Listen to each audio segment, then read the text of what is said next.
Good morning, everyone. Or for those of you on the East Coast or maybe joining us from a different part of the world, good afternoon. Excited to have us all together here on this Saturday. This is new for Visioning Week. We have not offered a Saturday session before, but as I was thinking about what are all of the components to really help people go from creating that vision, connecting with the future self, connecting with that further out version of the future self in 10 years, all the way to making it reality. A big piece of that is overcoming any limiting beliefs or obstacles that may come in your way. And so this is a new part of Visioning Week that we've not offered in prior years, and I'm excited to have us here together. Welcome, welcome, welcome. Introduce yourself in the chat. Tell us where you're joining from, what an outcome of Visioning Week has been for you. Maybe tell us a little bit about what life is like for you on a typical Saturday. I was like running like air traffic control this morning with my husband and my nanny. We have 5 children, ages 10 and under. One of them has a birthday party, 2 of them have soccer games, one of them's getting a haircut and saying this person goes here and this person goes here and this person goes here. And I know all of you have busy, amazing things that are happening in your life. And so I'm glad that we're here together this morning and able to focus this time on yourself. I'm sure you've heard me say this week that one of the best gifts we can give ourselves or we can give to another human is the gift of presence. And you are giving yourself the gift of presence by being here and giving your future self the gift of presence so that you and your future self can be in this relationship to create this even more amazing life that you want to create in 2026 and beyond. And I have a ton of appreciation for the fact that you probably set aside some other fun or important things to be here. And I think today's going to be a really fun session. When I think about Visioning Week, I know for me, and I think that a lot of you are experiencing this too, based on the messages and the things that we're receiving. Visioning Week is a week where identity changes. Maybe you're brand new to visioning.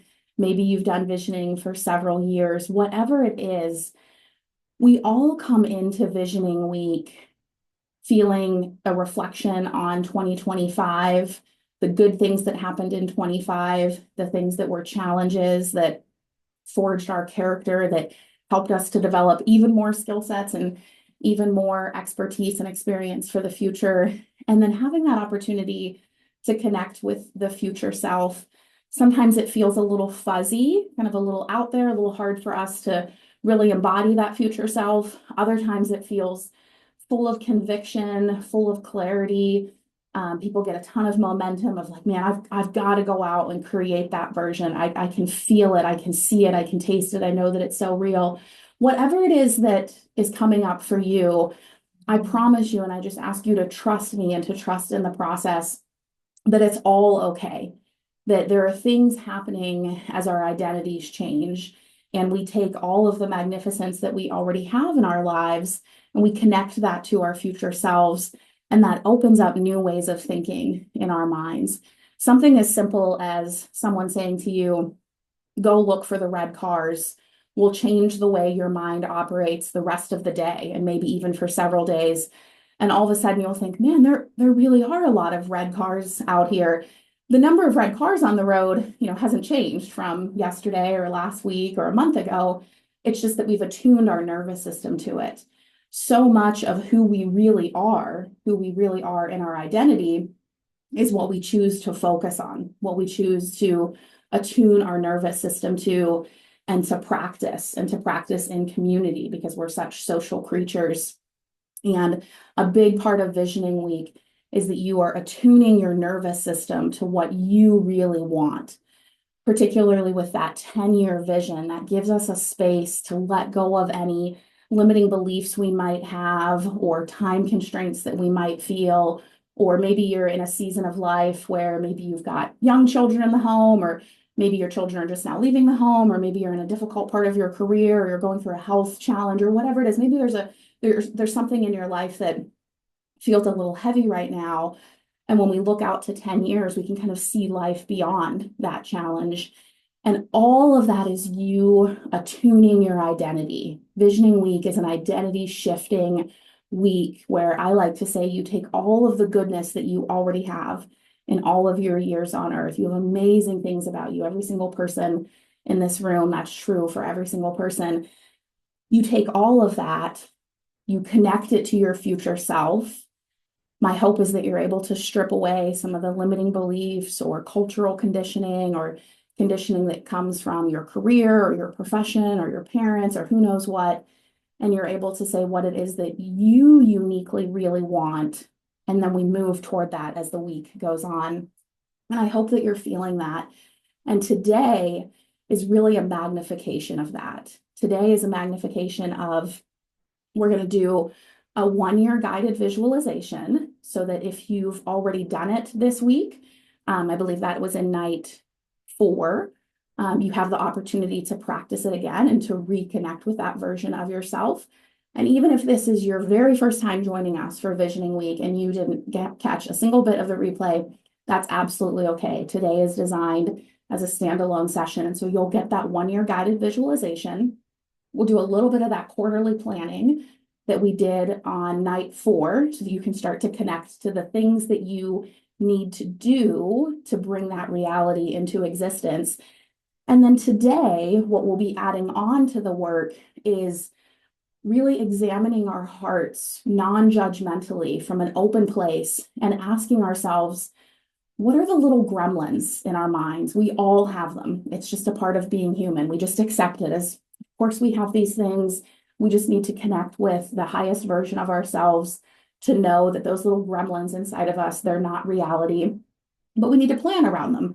If we think, let's say we have a big financial goal and we think, well, I'm not good at money, or women aren't good at money, or I'm too old, or I'm too young, or whatever it is, right? All these things come up for us. We need to have a plan around that and tell ourselves the truth, tell ourselves the real empowering story. Money is a skill. Money can be learned. A lot of money is mindset. You get your mindset in the right place, you make a few strategic money decisions, you get some guidance in terms of the tactics, and you can be good at money. Anyone who wants to be good at money can choose to be good at money. And we create that empowering story. And then we're also going to be very action oriented today. And we're going to think about whatever obstacles may come in the way and kind of plan for those obstacles and preempt them. So if, say, we're concerned, let's keep the money story going. Maybe we have a concern that we'll have a big tax bill coming up in Q1 2026, and that's going to derail some of our financial goals. Then we'll make a plan now while we're really connected to our future selves, and we'll say, okay, well, what do I need to do so that if that happens or when that happens, I've planned for it? Do I need to get in touch with a CPA now to do some tax strategy? Do I need to increase my withholdings or do some prepayments? Do I need to change how I do all of my tax planning in my life so that I have a more streamlined tax process in the future? Do I need to just get my mindset right? That sometimes being a high earner, includes high tax, and I'm not going to let that drag my identity down and drag my momentum down, because that's what's really harmful. Writing the check to the IRS might be painful, but making it something about ourselves and our personality and our identity, that's the harmful piece. So that's an example from like the money part of our lives of what we're going to do today. And we'll cover that for all of the 8 domains in our life. It's going to be a really fun day.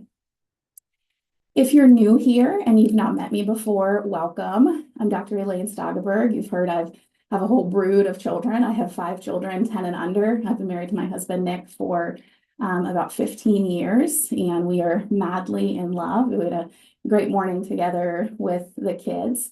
Many of you know me through my work in Black Swan real estate. Nick and I have built a portfolio of about $450 million in assets under management in Rochester, Minnesota, and Tacoma, Washington. Many of you may have invested alongside us. So if that's one of you, thank you for that. And then I created Freedom and Legacy Blueprint MD coaching several years ago, where I bring together all of these various domains in my life. I'm also a psychiatrist by training. I had the really great fortune, huge highlight of my life, to train as a psychiatrist at the Mayo Clinic and work with physicians and other high performers to help people connect to their future selves, to grow and develop in all of the domains of life. I'm a big believer that financial freedom is the structural support for our freedom, but that real freedom comes from within. Real freedom comes when we decide to be free, when we have a really empowering narrative about ourselves, when we condition ourselves, we train ourselves to approach life with gratitude, even when it's challenging. I have a funny little story to share with you guys about that. Our kids go to a fairly small private school, and I sit on the board, and I have a big opportunity to kind of shape some of the curriculum there. And I talk a lot about identity formation and teaching these kids, strength of character, very early on. They're all in elementary school. And my son came home with a paper yesterday about how sometimes gratitude is hard. And I'm like, man, I learned that in like my mid-30s. Could you imagine learning that at 8 years old? And the kids had to draw a picture of something challenging and describe why that thing was challenging, but then also describe what they were grateful for. About 6 months ago, this is my 8-year-old son, he was using a knife that he shouldn't have been using, and he sliced his hand kind of right here. Not too bad, didn't need surgery. He was able to get stitched right in the emergency department. He's my like stoic, calm kid. So he like didn't even cry. He was like, Mom, can I have a Band-Aid? And I, looked at him like, honey, I think we might need a little more than a Band-Aid. I think we might need a doctor and some stitches for this one. So we took him to the emergency department, and it was a little uncomfortable, as you might imagine, stitches on the hand and got itchy as it was healing. But his hand healed, completely fine. He's young, he's got young skin, you can't even see it at all now. And he had drawn this, he had like traced his hand, which was cute. And then he had drawn the little stitches there on the paper. And he said, when I cut my hand, it hurt and it was scary and it bled, but I'm grateful that stitches exist and that a doctor was there to repair my hand. That's what I mean when I say we train ourselves to see gratitude, even when things are challenging. We still feel real emotions. We don't whitewash our emotions. We don't pretend that things aren't challenging. We don't pretend that we don't feel anger or sadness or fear or frustration or stagnation. We're human. We feel all of those things. We allow ourselves to feel the full lived human experience. And yet we condition ourselves to ask ourselves, when I am ready to see what I'm grateful for in this situation, what is it?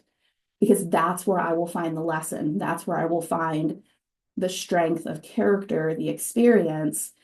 And then one of the things that's just so beautiful about life is once you have that lesson, you get the benefit of it, not just then, but for the rest of your years to come.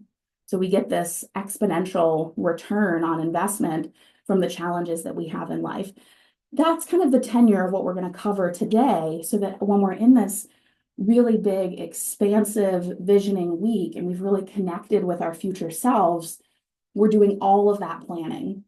Because what I don't want to happen to you, what happens to so many people, even people with absolutely amazing, wonderful intentions, is they have a week like this or an experience like this, and it feels amazing. It feels really good. You're filled with good ideas and endorphins. Maybe you've made a new friend, connected with someone, and then life happens.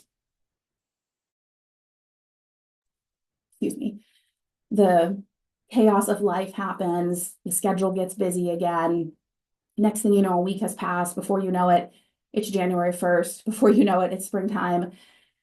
And you have an inkling of like, man, I wonder what I wrote in Visioning Week. I remember writing some things for 2026 that I really enjoyed writing those things down, and I really felt committed to them. And then life just kind of swept me away, or life got challenging, or one of these bumps in the road came along, as they inevitably will, guys. That's going to happen for every single one of us in this room. And I don't want that to happen to you. I want you to feel connected to the vision. I want you to have the structure, the support, the container, the community, so that you feel a deep relationship with your future self. You feel like you have the structure and the plan and the conviction and the community and the support to get there. And when you stumble upon one of these bumps in the road, you've already planned for it. So it's no big deal. Like, oh, hello there, friend. Like, of course you came along, right? I planned for you. I'm ready for you. I've got this. And then there's this magical thing in life that maybe you guys have experienced. I know I certainly have that, man, it sure seems like the things when we plan for a difficulty or a trouble, like it often just doesn't happen. It's like life is listening, like, oh, she's got it, he's got it. Like, I'll save that problem for someone else. I don't know how that happens or why that happens, but it seems like that happens. And I think part of it is that we attune our nervous system in a different way and we just interpret the situation very differently. And we just see it as it's just a milestone that, okay, it's just something we need to take care of on the road to our goals. So that's what today is, and I'm excited about it. We are also going to have the opportunity to do what is called open coaching. So I'll do our teaching for about an hour today, and then we'll do open coaching. I've got a pretty open calendar, so I'm happy to stay a little later into the afternoon. And open coaching is exactly that. You all will have the opportunity, if you'd like, to raise your hand and ask a question that came up for you during the visioning week. Maybe something that you're excited about, you're not sure how to make it happen, or a place where maybe you're feeling a little foggy or you're not sure how to proceed, whatever it is. That's the beauty of open coaching is you bring what's on your heart and I will give you my absolute best effort to coach you through that. So we'll do some open coaching with maybe 3 or 4 people before we wrap up our time here together. You can go ahead and pull your workbooks out. Today, we will be on page 34 and 35. You'll see we have sections there for each of the 8 domains in life to talk about any potential obstacles that might come our way, and then what the plan is for that obstacle. So it's like 1 obstacle, 1 plan.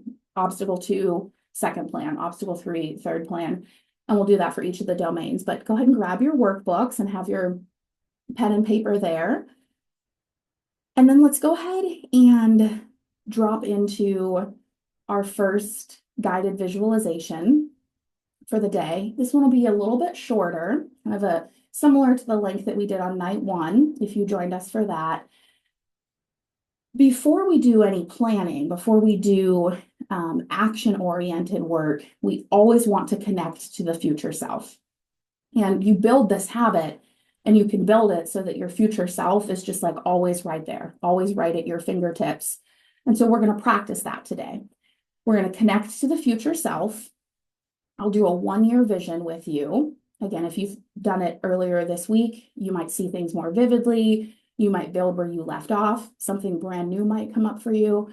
And if this is your first time joining us this week, this is going to get you all the way caught up to speed. So you are not at all behind, even if you didn't catch any of the lives or the replays that we've had. Then we'll do the quarterly planning. Then we'll do our obstacles and planning around that. Anytime we go into our future selves, we want to do so feeling calm, feeling centered, feeling present. It's a little bit earlier in the day. So maybe for some of us, we're coming into this session with maybe a little less of kind of the baggage that a normal day might bring for us, maybe a little more energized, but start at the top of your head, work your way down your body, let any of the tension come out of your jaw, out of your face. I like to move my face a little bit and just kind of find that I get little like, oh yeah, my jaw does feel a little tight there. Oh, I am kind of clenching there a little bit. Same thing with the shoulders. Get any energy there out. Lengthen your spine. A good stretch always feels so good. Lengthening the spine for just 2 minutes drastically increases testosterone, which makes us focused and attentive and lowers cortisol. So we feel really centered and present.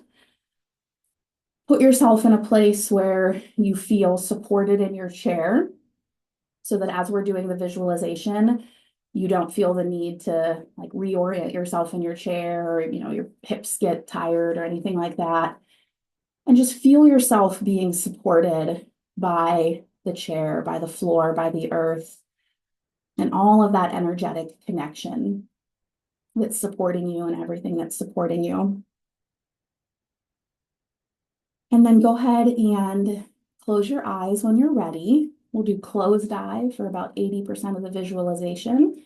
Then I'll prompt you to open your eyes, grab those workbooks, and start writing out as much as you can. Go ahead and close your eyes and we'll get ready.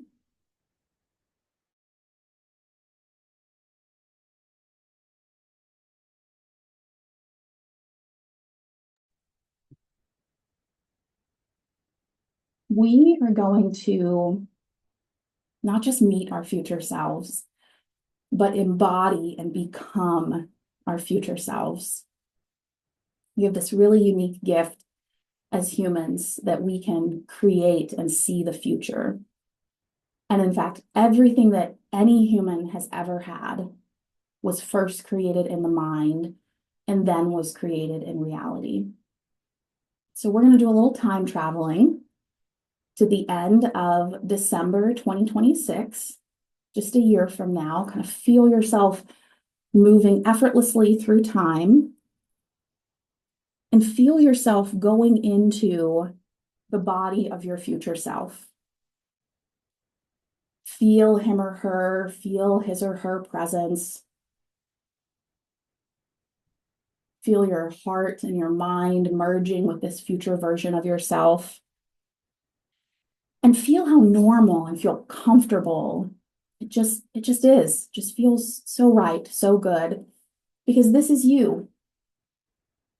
With all of your wonder, all of your goodness, all of who you really are. Even more, even better, even more expansive, even more abundant. It's this beautiful synergistic relationship where you and your future self are like best friends to each other. And today, your future self is very eager to be with you and very eager to give you some guidance and some love and tell you the future. So as you feel yourself going into the body of your future self, first take a look around. See yourself waking up as your future self. See yourself waking up in December of 26, and maybe you had a dream or something that night in the future, but for whatever reason, your first thoughts as you wake up as this future version of yourself is you're reflecting on the year. You're reflecting on 2026, and you've got some time and some space, and you're just kind of sitting there or laying there comfortably in bed. And it's your first thought of the day. And you feel this smile come across your face. You feel this quiet sense of joy, this sense of peace, this sense of wonder, a sense of, wow, I can't believe that was my year. This year's been different than the other years. And as your future self, you're sitting there and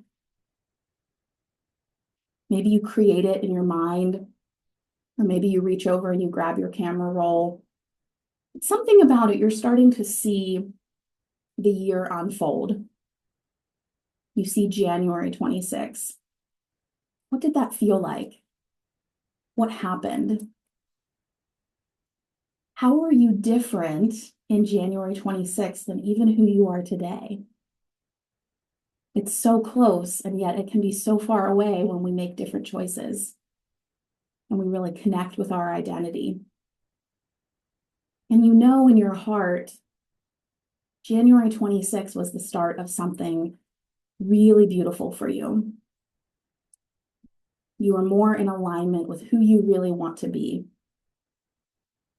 Your calendar, the day, the week, the month, the quarter, started to reflect what you really want.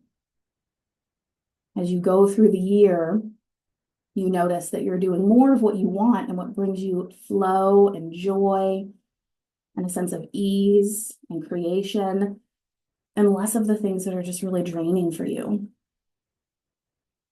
What happened in January? What happened in February? See yourself going through the months. See spring unfolding in 26. And see that you look at spring in a totally different way than maybe you have in the past. You see creation and expansion, and you feel spring, not just in the environment around you and the trees and the birds, but in your own heart. You feel a sense of creation in 26 that's unlike anything you've felt before. The projects that you want are unfolding. The accomplishments you want are happening. The dreams that have been in your heart for years or maybe even decades, they're becoming reality. See yourself going into the summer. The schedule often changes, the energy changes, the days are longer.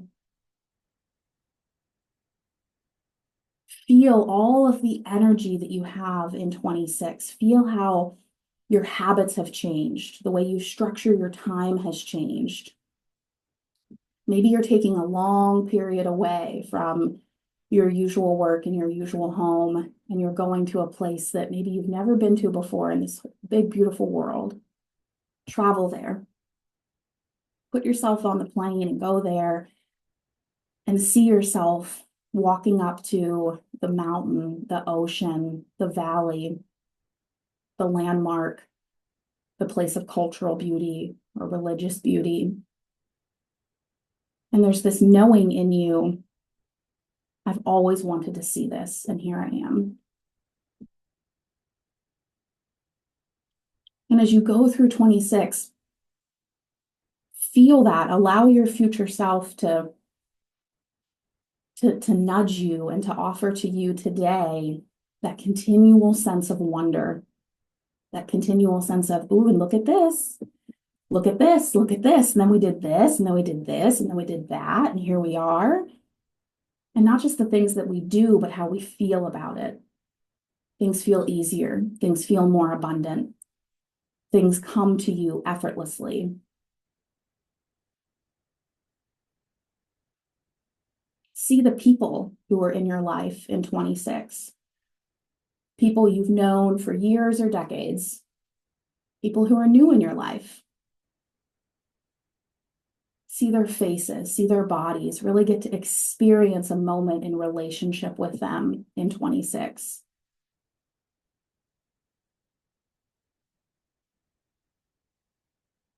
How do you feel when you're with these people? How do you carry yourself? Does your heart feel more open than ever before?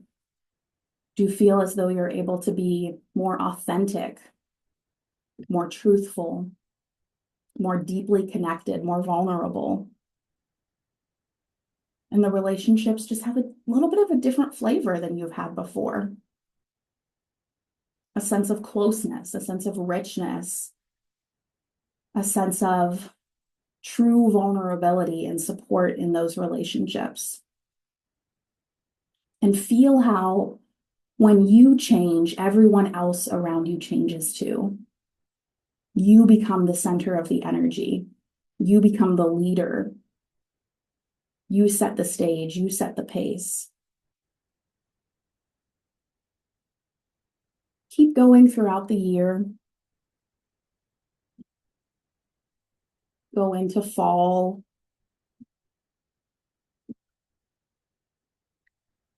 Feel yourself alive and healthy and vital and vibrant. And by now, maybe you've picked up a health practice, or you've strengthened your health, or you've attuned yourself to your energy and your vitality. And you just feel so capable. You feel so strong. You love the way you look. You love the way you feel when you wake up in the morning. You love the way you feel at night when you go to bed, and it's peaceful, restorative sleep. And all through the day, you feel steady, you feel present, you feel available to life and to the things that you need and you want to get done. Feel that energy and that vitality and that health. Feel yourself fully awakened. Feel yourself so connected to your spirit, to your growth. What are some things that your future self thinks that maybe today you're like, I never thought that before. That's a little different. What's a thought that you maybe had coming into visioning week that is just strange to your future self? What do you mean we're not good at money? We're really good at money.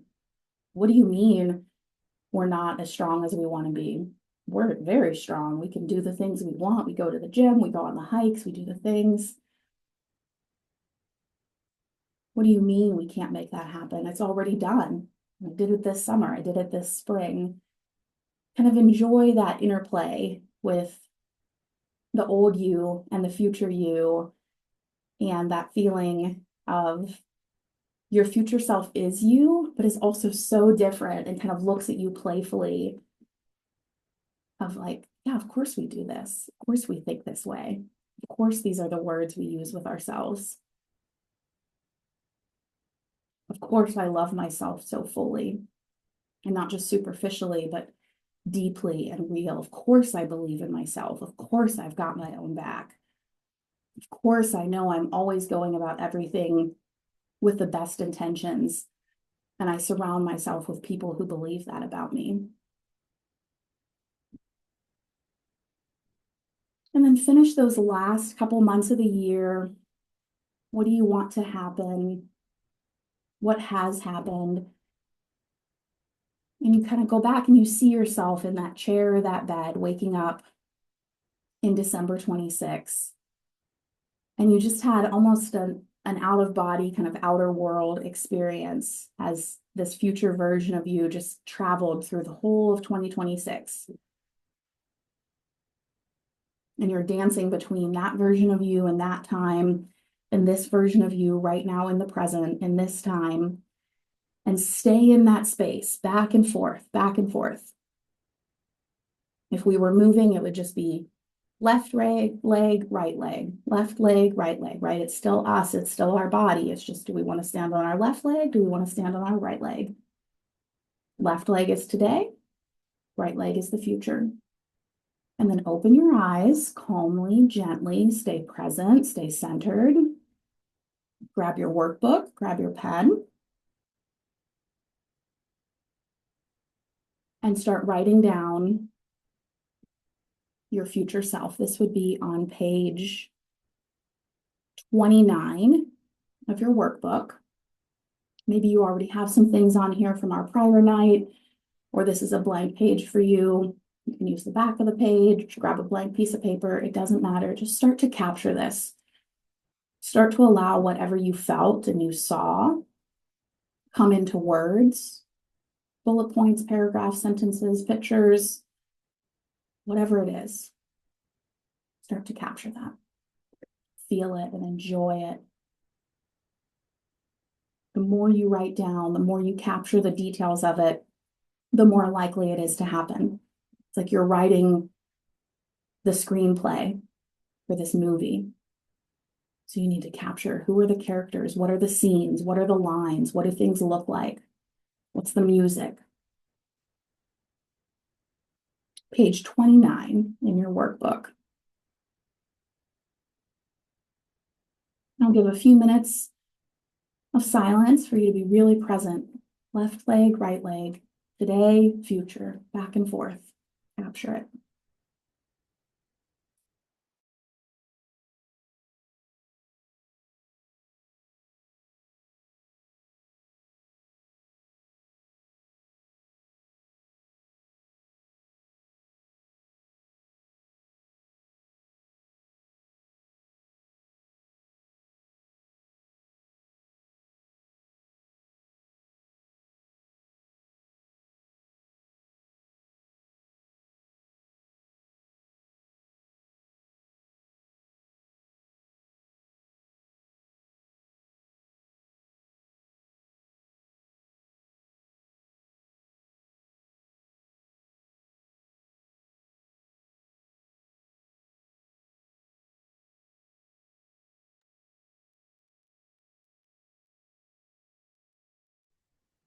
The energy's flowing for you and you're writing, just ignore my voice and keep writing.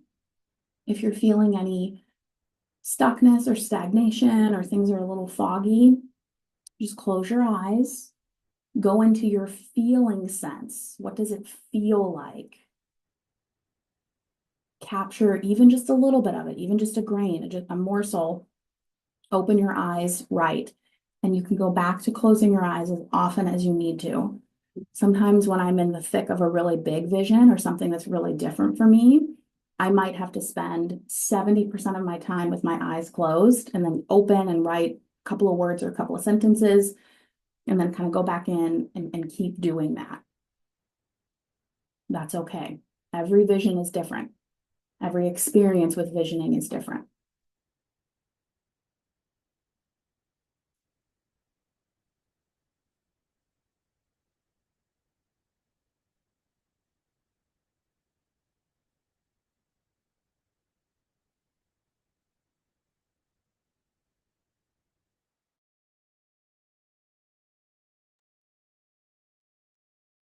Just 60 seconds more for this part of our time today. But then fear not, we're going to go into quarterly planning. So we're still going to build on this. You've still got time to capture it.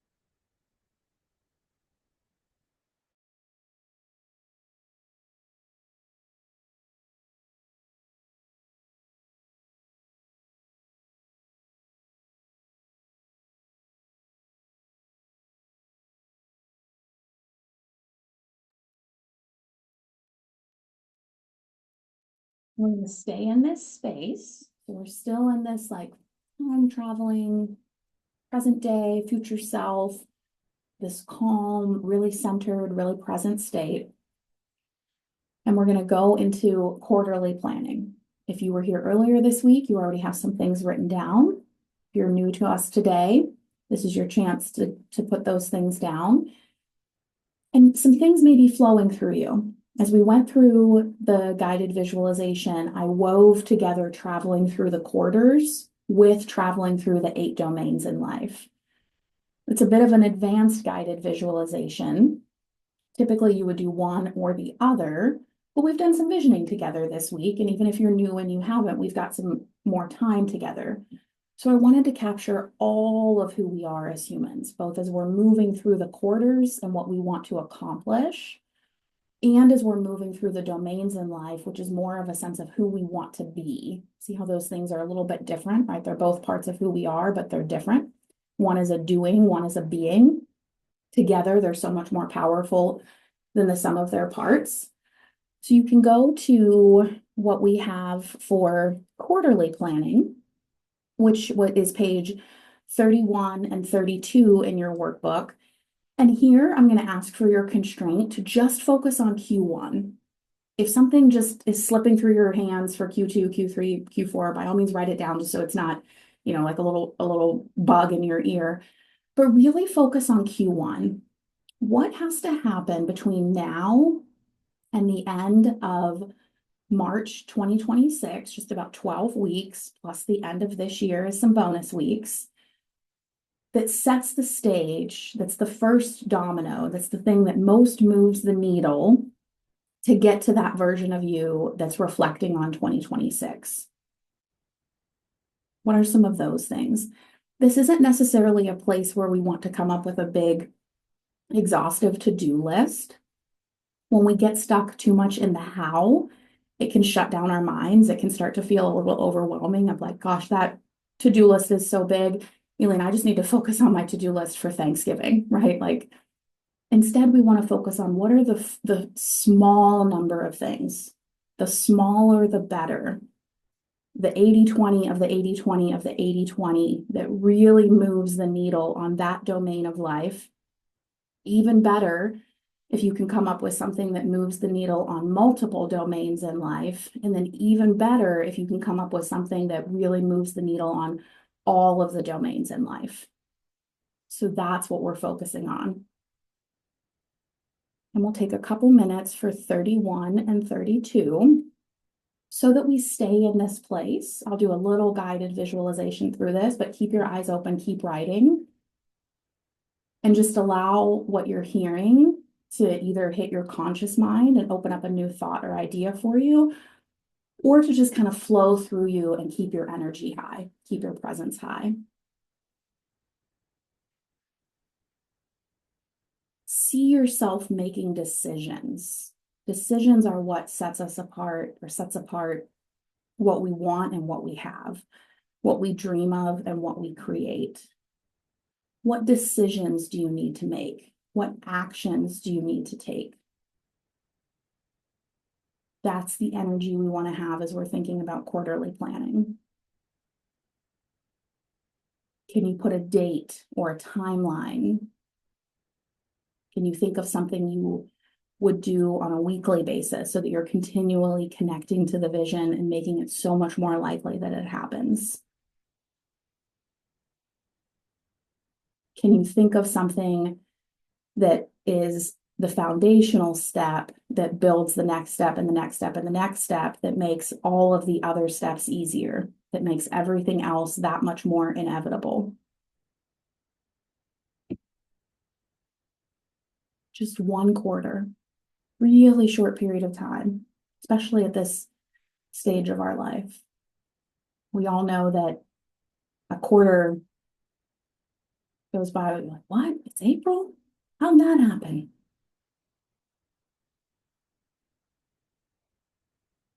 I want you to get to April and have that same thought, but with a totally different energy. I can't believe it's only April. I've lived a whole year in the last quarter. I've lived multiple years in the last quarter. Feel that. Feel how that feels so different than, oh my gosh, it's April, holidays happen, New Year's happen. Next thing you know, I really checked in with the calendar and I can't believe 2026 is going to be over before we know. No, drop that identity. Let that go. That's old. We don't need that anymore. That's an old story. The new story is, I can't believe that was only a quarter. I can't believe how different I am, how differently I speak to myself, how I feel energetically, how I feel centered and aligned and calm and present, how I'm surrounded by people supporting me, how my time feels like my own. And because of that, I accomplish the tangible things that I want to accomplish. And because I have the energy and the resources and the time and the connections to put toward those goals, they feel so much easier than they've ever felt before. What has to happen in this next quarter? 31 and 32 in your workbook, just one quarter. These last 5 weeks of 2025 are like a bonus. We get to kind of live them twice as we live between these 2 years. We have another minute and a half for this section of our work.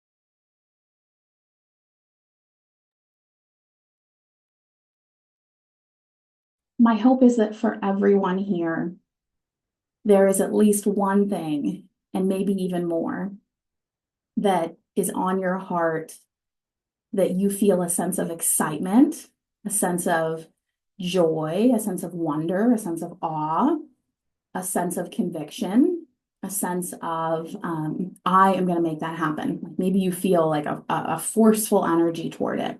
At least one thing in quarter one that sets the stage for your entire year for 2026. One of the reasons we created Freedom and Legacy Blueprint is I had been doing the visioning workshops for years. And at the end of it, I said, see you next year. This is my favorite week of the year. Love you guys. Keep in touch. And it became very evident to me that people having structure and support and community and coaching and a planned container to continue to be in relationship with not just your future self, but the future selves of a high performing community was a really critical missing ingredient in having a low completion percentage in a vision and a high completion percentage. And then also between a vision being like a little bit expansive and a vision being really expansive. My hope and goal and dream for everyone is the things that you're writing down in your vision scare you and they feel a little silly and they feel a little impossible, but you just have this inner sense of knowing. You've heard from so many people in Freedom and Legacy. You've seen the shares that they've put in the Facebook community, in the chats here, and you have a sense of, hey, if this is possible for them, it could be possible for me too, if I put myself in the right place at the right time with the right supports. We only open enrollment for Freedom and Legacy once per year. I am so excited about 2026 and all of the work that we've done over the last several years. And we're going to continue to build on that momentum. And just like I'm always thinking about, how do I make Visioning Week even better? How do I make it even more impactful? That's the same energy I bring into Freedom and Legacy. So if you like what you've seen and experienced this week, if you've seen the love and the camaraderie and the growth of the community and this coaching that I just love to offer, and you want to continue it for the rest of 2026, we so warmly welcome you. I'm excited to welcome Hayden, Emily, Jude, Tina, Michael, Emily, Daniel, we have two Emilys, Annette, Sally, Carrie, Christina, Pooja, and Andrea. They have all made the choice to join us this week, and we are so excited to support them through 2026, and we would like to support you too if you feel like this is the next step for you. We get started right away in December. So Freedom and Legacy is actually a 13-month program because we want to make sure we keep this momentum and this energy high through the holiday season and the end of the year. Our first call is on Wednesday, December 3rd at 7 p.m. Central. Our second call in December is on Wednesday, December 17th at 7 p.m. Central. And then starting in January, we start with our weekly calls on Tuesdays at 7 p.m. Central. You get immediate access to our recorded vault, both in video format and in podcast format, so that you can keep up with this transformation, so that you can take the language that you've learned in Visioning Week and build upon it. We have the Momentum Accelerator and the Foundation series that builds on these lessons and teaches you concretely how to change your inner narrative, how to tell yourself empowering stories, how to work through things that maybe are holding you back or your limiting beliefs, and morph those into major strengths for yourself. How to find the energy and the time to create the things that you want. So many people worry about in Freedom and Legacy when they're thinking about joining, like, will I have time for this? And we know that that's a concern that people have. So one of the first things that we do is teach you time and energy management. We do a time audit, we do an energy audit. We look for all of the things that aren't fully supporting who it is that you really want to be in life and find ways to delete those things, automate them, delegate them, get them out of your consciousness so that you can uniquely be living in your zone of genius and creating what it is that you uniquely are meant to create. And inevitably, people find that by the end of, say, Q1 or early Q2, in Freedom and Legacy, they feel like they have so much more time. And if you're wondering, like, how is it that people in Freedom and Legacy are so successful with the completion of their goals? That's a big piece of it, is that foundational piece of learning to manage your time and energy so that you have the resources that you need to put forth for the big goals that you're accomplishing in life. The things that I have seen in Freedom and Legacy just astonish me. People have acquired their first real estate property. They've become a general partner for the first time. They've traveled to different places in the world. They've taken extended time off, 4 weeks, 6 weeks, 8 weeks. They've ended careers, they've started careers, they've started brand new businesses. We celebrate the birth of businesses in Freedom and Legacy. People have completely restructured their businesses or their practice, which is a huge undertaking that yields, so many dividends and so much return there. And we guide people through that. People have strengthened their marriages, their relationships with their kids, health goals are met. People are doing pull-ups and Spartan races and you name it, just, huge feats of the body. People have created meditation practices and other practices to support their embodied experience and their right brain experience. So much more. I could literally spend an hour talking through these things. We had a call at the beginning of October. At the beginning of each quarter, we have our quarterly alignment call, which is a lot like Visioning Week, packed into one call. And I kid you not, my guys, when you join Freedom and Legacy, you'll get a replay of this and you'll be able to see it with your own eyes. The wins section alone of the call was almost 75 minutes. Almost 75 minutes of people sharing, and that was just the wins that they had in Q3 as we were preparing for Q4. And it was just so beautiful and so expansive and so magnificent that usually our wins section takes maybe 15 minutes or 20 minutes of our call, and we just let it keep going so that we could see this is what we created this year. And that was only with 3 quarters. We've got a whole quarter to go. And oftentimes that Q4 is a really big quarter as you start to button up some things and put a bow on some things. And all of that is available to you inside of Freedom and Legacy Blueprint. The transformation is extraordinary. It really is that sense of, I believe that everyone that comes into Freedom and Legacy is already whole, is already amazing, already magnificent, already has accomplished so much, already has so much goodness about them. And we take that and we say, who is your future self? What do you want in 10 years? What do you want in 25 years? What do you want at the end of your lifespan? Okay, let's make it happen. Okay, what needs to happen? What support do you need? What obstacle do you need to overcome? What coaching do you need? What resource do you need? And we close that gap and we close it as quickly as possible. We use time as a tool, not as a metric, right? It's not that, it takes 10 years to make this happen. It's, I see myself that I have this in 10 years. Okay, how can I get it in 5 years or 3 years or 1 year? We have 2 amazing in-person events. I'm a big believer in the power of connection.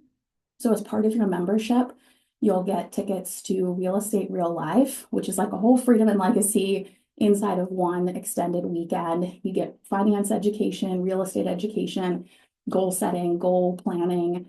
We do an amazing breathwork experience. We tour the Black Swan real estate portfolio. It's a really powerful, long weekend together. Probably about half of the people there are in Freedom and Legacy. So you get to see your peers and the people that you've connected with that entire year on Zoom. It's just a really special, amazing week. You'll get 2 in-person tickets and then 2 virtual tickets that you could share with the people around you that you love. And then we also have an optional add-on event that's Freedom and Legacy exclusive only. It's Freedom and Legacy and spouses or partners. This year it's going to be the first weekend in November, so you can pencil that into your calendars, and I'll have the full details ready for you in probably just a couple of weeks. I'm finalizing with the venue. It's really going to be amazing. I've shared it with a few of our members and we're all salivating. We're like, oh, it's just going to be so good. It'll be in Arizona, so I can share that. We're excited to offer 30 hours of CME this year. This is our first time being able to do that. We've partnered with Pinnacle to be able to offer that. So you might be able to seek reimbursement from your hospital or your clinic for the CME hours. If you have any questions about that, feel free to email me, feel free to email Rachel. You can copy both of us. That is helpful, especially over the weekend, so we can make sure we answer your question. But you'll get a certificate that's in conjunction with Freedom and Legacy and Pinnacle that shows your 30 hours of CME. All of that and more. I want to keep going as we continue in our work today, but I can't help but offer to you as you're thinking about what's coming up for you in quarter 1. And if you're thinking about what is that one decision that could change everything, What is that one decision that maybe feels a little scary, right? The big decisions often do. Think about all of the major milestones in your life, right? They often had a little fear behind them. That's real, that's normal. I like to think of that as, oh, I'm in the right place. I like to, when I feel the feeling of like, I'm the dumbest person in this room, like that's like, oh, I'm in the right room, right? Like when we feel those little excitement feelings, right? It often tells us that we're on the right path. And I want to offer to you to join us in Freedom and Legacy. You can see all of that and more at freedomandlegacyblueprint.com. Reach out to Rachel or I if you have any questions. Enrollment will be open through Monday, November 24th in the evening. When you're ready to make that decision, go ahead and make it right away. We'll get you access to the Jobby, the podcast, the WhatsApp group. We'll see you on December 3rd for our first call. It's really going to be amazing, and I hope that you'll be a part of it. Let's do everything we can today to make it that your Q1 is most likely to happen. Let's shatter any of those limiting beliefs you may have. Talk about any obstacles you think might come up in your way. Have a plan for those. Really get through that so that by the time you end today's session, you feel a sense of unstoppable momentum. You feel a sense of, I know I'm going to make this happen. I have a clear plan. I've got this. And then we'll open for some open frame coaching.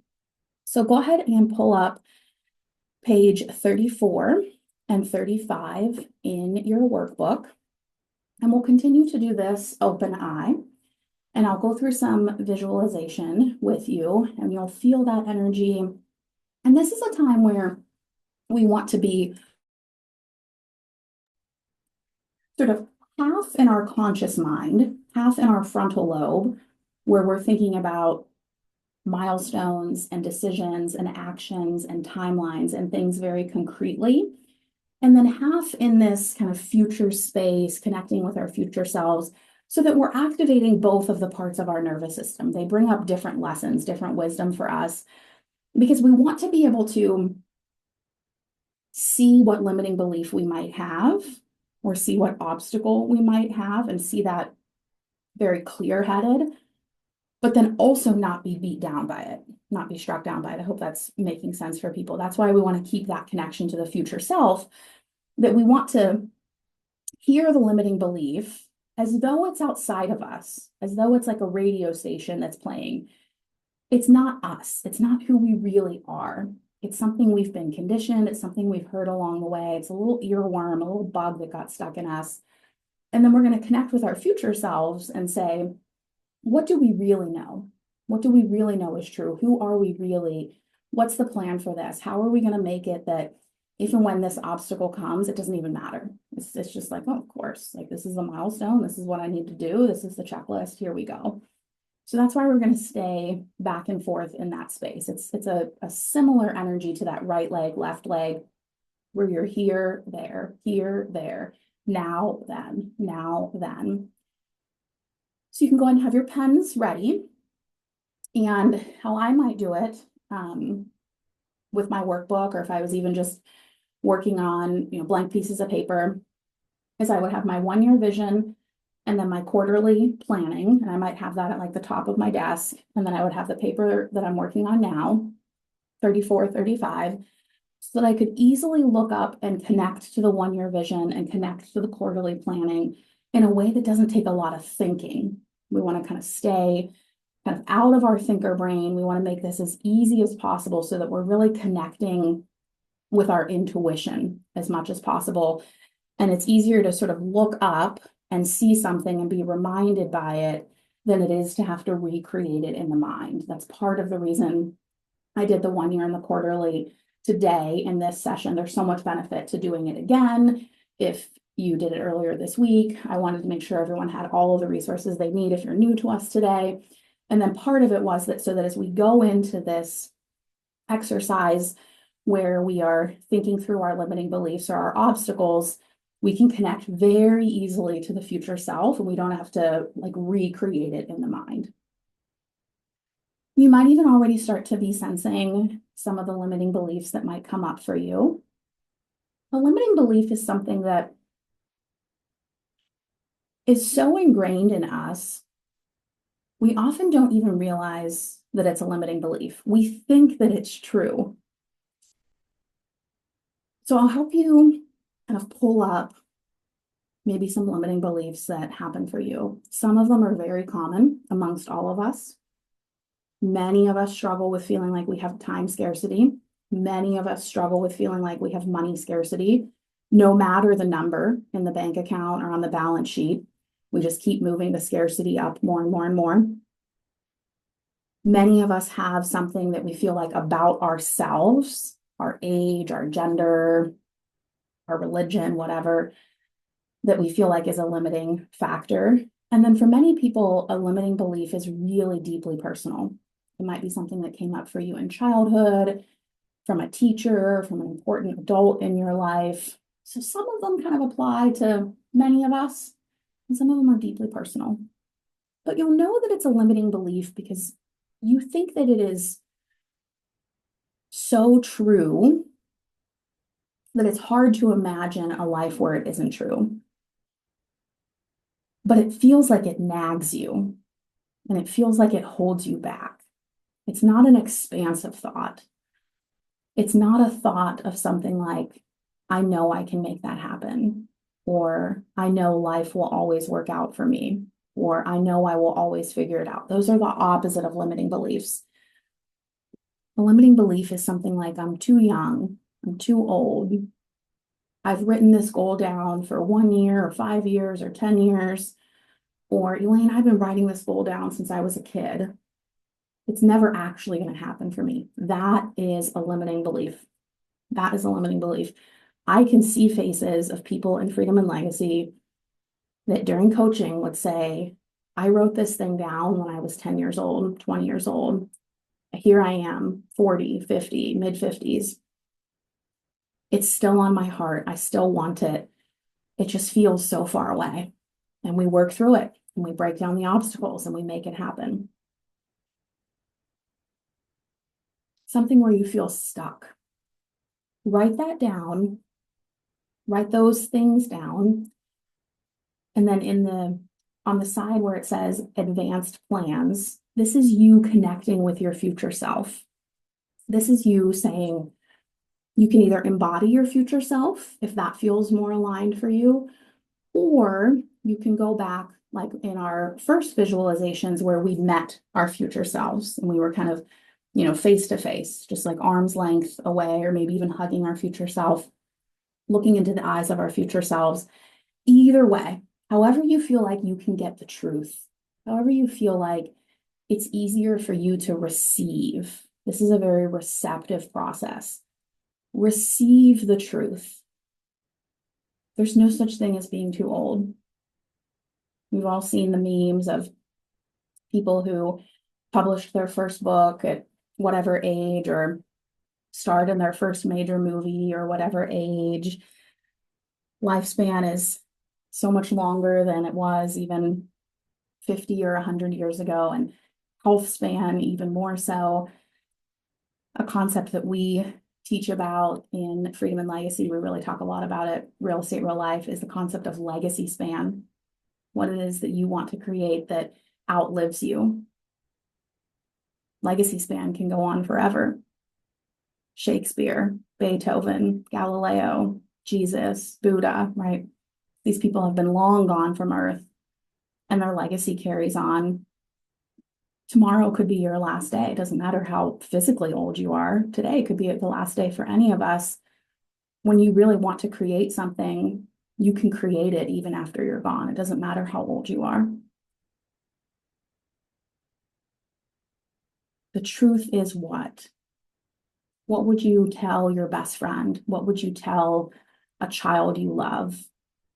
What would someone you really love and trust tell you if you came to them and you said vulnerably, I have this thought and it holds me back, and I know it's not real, but man, it sure feels real. It's heavy. It's on my heart. What would they say to you? What love would they offer to you? What would I say to you? I love every single one of you. Many of you I know deeply. Many of you I'm excited to get to know more. Many of you, your name is brand new to me. but I can tell you that I love you because someone who spends time on a Saturday afternoon connecting to their future self is an amazing person. Start to change the narrative, start to change the story. You might offer to people in the chat. You don't even have to share the limiting belief if that feels a little too vulnerable. You can just share the new story. I know that I'm capable. I know that it's possible for me. I know that I'll figure out a way. Whatever struggles or challenges I've had in the past give me a depth of experience and grit that's unlike anything else. Yes, I've been working on this goal for 1 year, 5 years, 10 years. I get better every single year. I have a sense of wisdom and character that's different than in years past. And I'm going to bring all of it together to create what it is that I want to create this year. Start to share it with each other because it feels good to say. It's good to practice it. And then you really do a service to your fellow human. Because the thing about when we shatter limiting beliefs is I already have a couple here, I'm going to read them. When we share the empowering story, we can take the empowering stories from others. 99% of them are going to apply to us. 99% of them we can say, well, that's a thought I haven't tested before. That's a thought I could start to condition into my mind. That's something I can learn to say to myself over and over. I bet that thought would serve me. And we get this richness. It becomes like this cookbook or songbook that we can go to. We don't have to come up with all the recipes ourselves. We don't have to write all of the songs ourselves. We want to contribute because that's how we get good at it. But when we borrow from others, it's easier for us to bring in that expansive truth about who we really are. I have created before and I will create again. Thank you, Roya, for sharing that one. I have created before and I will create again. Does that resonate with you? Does that hit home for you? Keep writing down the truth. Keep writing down the empowering stories. Spend a little time in your workbook. Share those in the chat when you're ready. I have all the time I need to create the life I want. I attract abundance and I help build it for others as well. I love reading these things. They make me so happy. I have all the time I need to create the life I want to live. It's true, right? It has to be true. It has to be true for all of us. We get this one human life with 24 hours in a day and 365 days in the year. We have to find a way to use what we have to create what we want. So good. Thank you, Karen.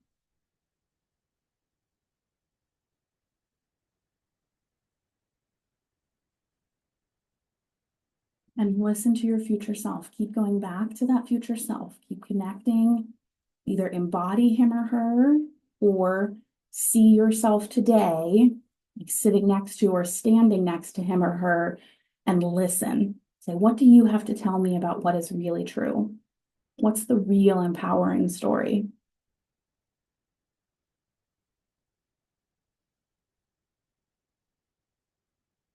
In Freedom and Legacy, we have a whole module around training yourself how to tell yourself an empowering story, both of who you are as your whole identity, but then also specific domains in life, or if you've had traumas or challenges, changing the way you relate to those in the narrative.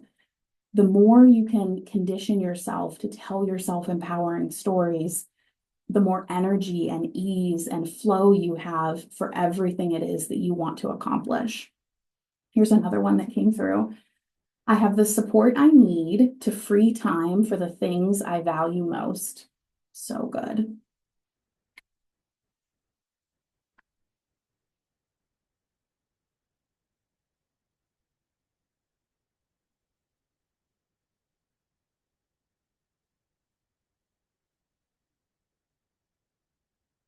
My vulnerability and the willingness to embrace that allows me to live in the space of what is possible, such beautiful abundance for myself and others in that space. Beautiful. Thank you, Jenny. They're so good. And grab these, take a screenshot, write these down, borrow them. There's that beauty, right, in getting the recipes for overcoming our limiting beliefs from others. We don't have to do it alone. When we do things in community, it's so much easier, whether it's something really tangible, like real estate investing, or learning how to hire, or how to build an org chart, or whatever it is that we want to create in our life. And then also the deeper part of ourselves, when we do the inner work in community, it's so much easier. We get support from each other. We get wind under our wings. We can borrow thoughts from others when we need it. When we're feeling really sucked into the limiting belief, or really sucked into a lack of energy or a sense of overwhelm, it can be hard to kind of get ourselves out at that point. But when we have a community to go to and we can say, tell me what's really true, help me to see the real truth here. And then they offer back to us, they mirror to us who we really are. It's so much easier. We don't have to do as much of the cognitive work. We can receive. And then conversely, when we're feeling more energized, more aligned, more that sense of momentum, the people around us need us. And then we can go to them and we can practice. And we can say, this is what's really true. You have the time to create what it is, what you want.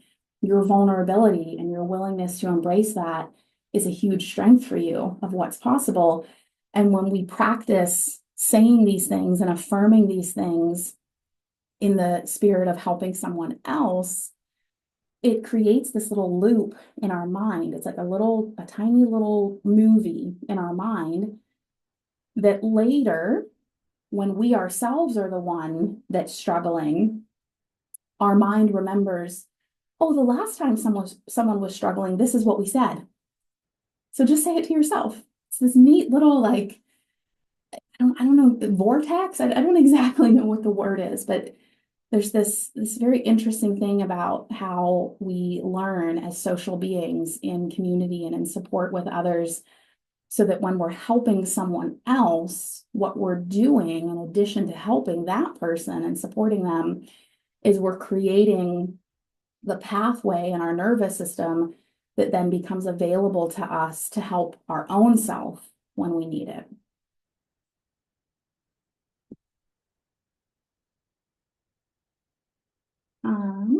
Let's see here.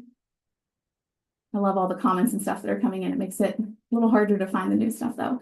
I have a vision for my whole organization that we can tell ourselves empowering stories together so that we can create a healthier place in healthcare that is truly both healthy and empowering for every individual, every employee, every patient. Oh, that's so good. That's Natasha.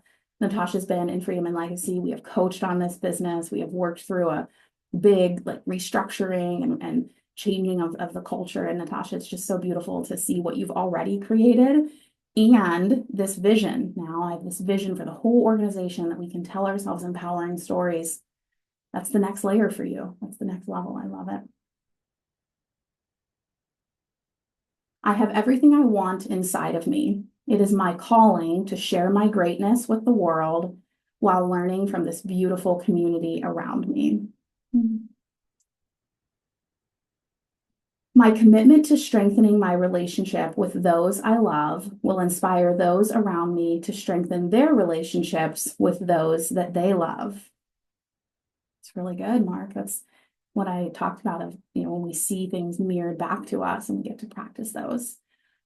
Those are so good. We could continue to do this I always get to this place envisioning where I just want to let's just do this for an hour. This is so beautiful and so expansive and feels so good.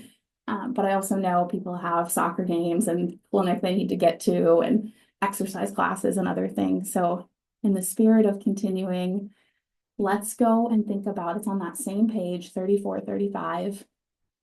Maybe next year I'll split these pages apart. One for the limiting beliefs and then one for the obstacles. Excuse me. So the limiting beliefs are more of that thinking, being. Obstacles that we think might come up is more of the doing thing. If let's take one example here. I'll use Natasha's. I have a vision for my whole organization that we can tell ourselves empowering stories together so that we can create a healthier place in healthcare that is truly both healthy and empowering for every individual, for every employee, for every patient. So a potential obstacle might be maybe she knows someone in the organization that she suspects might be, let's call it maybe like a little more stuck in their ways. Someone that might need a little more nudging, a little more guidance toward telling empowering stories. So she can write that down now. I think so-and-so might need more resources, and she can write down what the plan would be. I'll get coffee with them. I'll get lunch with them. I'll have a meeting with them where I really seek what's on their heart so that this doesn't feel like brainwashing. This feels collaborative and supportive and something that we're doing in community. Maybe a potential obstacle she might experience would be something like, I'm not sure where I will fit this into our meetings. And then the plan could be, we already have a once a week or a once a month whole team meeting. I'll block 10 or 15 minutes of that meeting each time where we focus on this initiative of creating and telling ourselves empowering stories. And I know if we do that for a quarter, for a year, that the change will happen.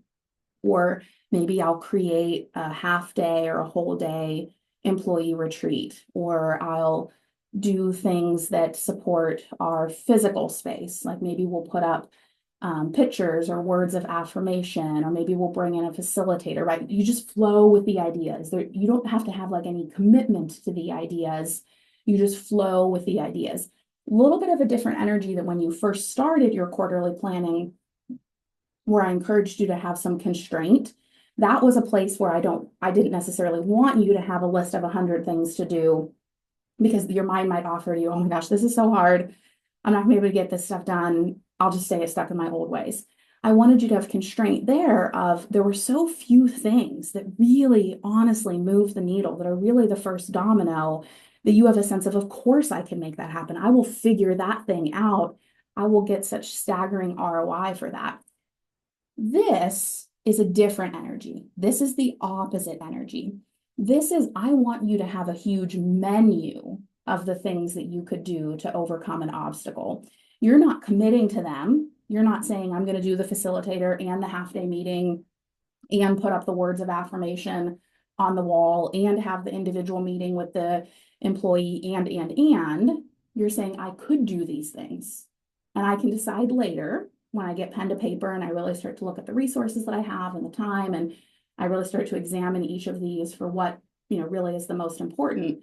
But I want you to have a sense that you've got one obstacle and 3, 4, 5, 10 potential solutions. Is that making sense to people? So start to think through, you have your papers there. You have your 1-year vision, your quarterly vision. We just shattered through some limiting beliefs. We did that first so that you're coming into this empowered and attuned, and you know who you really are. You're really deep in connection with your future self right now. If you need to, close your eyes and go back to that future self. You're there in bed in December 2026, or you're sitting up in a chair first thing in the morning, and you have that sense of, wow, this was our year. We did it. Here we are. Feels so good. We made this happen. Go back and connect to that. Close your eyes if you need to. I often need to when I'm visualizing. It's absolutely okay. Go there for energy. You're going there for a drink or a bite to eat or a nudge. You're going there for energy. And then come back. Think of what the obstacle is. Think of at least one plan, more if they're flowing through. If you have any questions, pop those into chat and I'll answer any of those.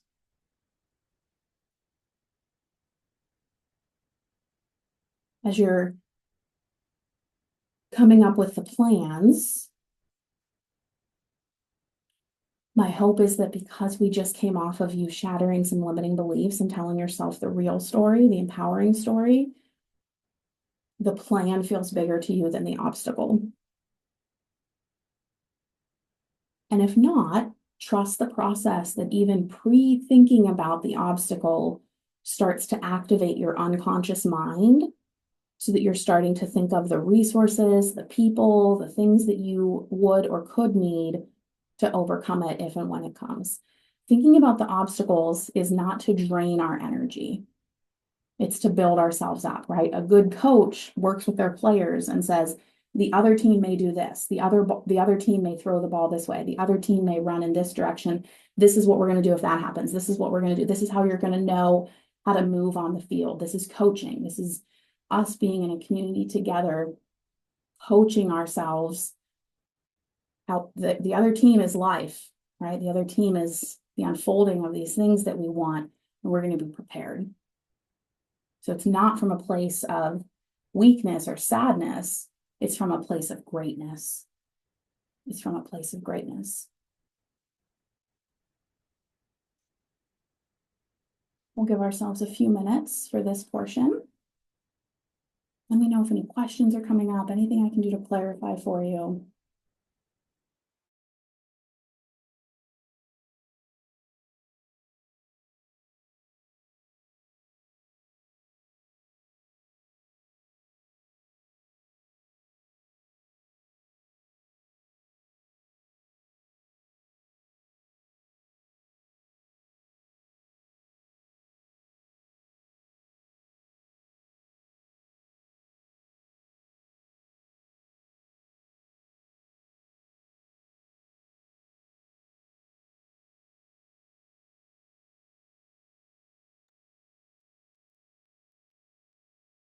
And as you're coming up with the plans,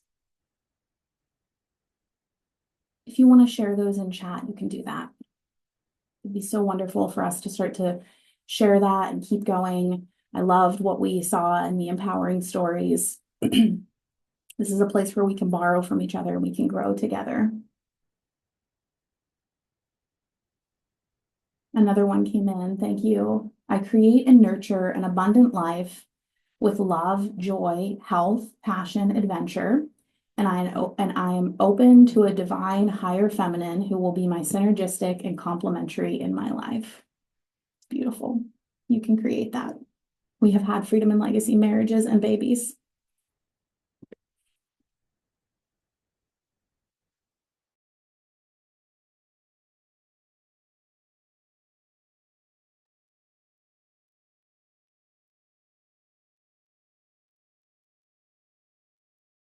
We'll give another about 2 minutes for this portion. What I would love for all of you to have is at least one obstacle for each of the plans that you want to create so that you have some reality, right? And some vision toward that.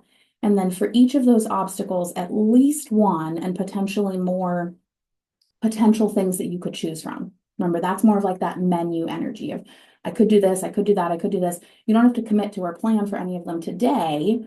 You just want to prepare them today so that at a future time you can go and look and see, well, which one of these would really be the most important? Which one of these would really be the most impactful? We'll give about 2 more minutes for this.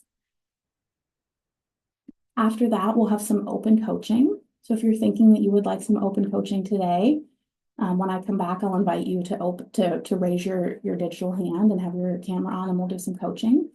I'm going to give you about 2 minutes to finish this guided portion of our time here, work through these obstacles, limiting beliefs.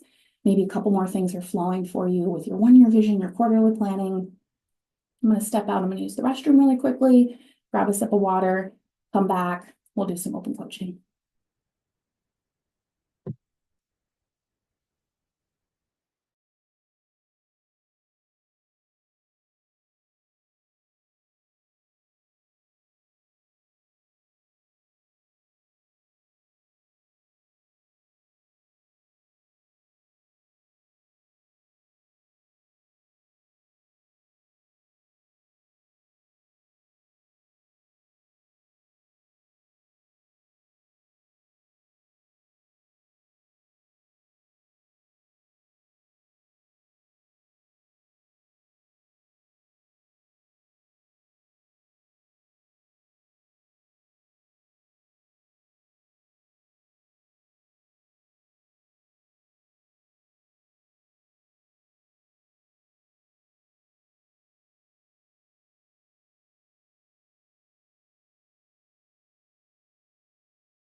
Everyone.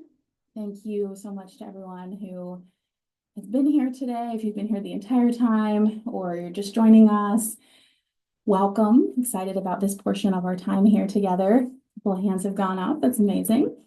Thank you to Mark and Hayden. They needed to hop off to get to some family events. It's so important, right, to think about what our priorities are and build our lives around that. Hayden joined Freedom and Legacy. I know Mark is considering. We're excited to welcome them into the program this year. Open coaching is exactly that. I have some hands up. I'll work through as many as I'm able to over the next maybe about hour. You ask your question, I'll answer it for you. We'll do some coaching. I ask that you come into this space with an open heart, with vulnerability. For those listening, think about how you can apply whatever it is that you're hearing from that person to your own life.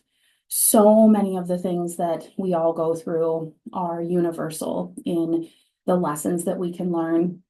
And one of the things that we really talk about, particularly when we welcome a new cohort into Freedom and Legacy, is there's this interesting thing about the human operating system that when we have a problem or a stumbling block, our ego is there.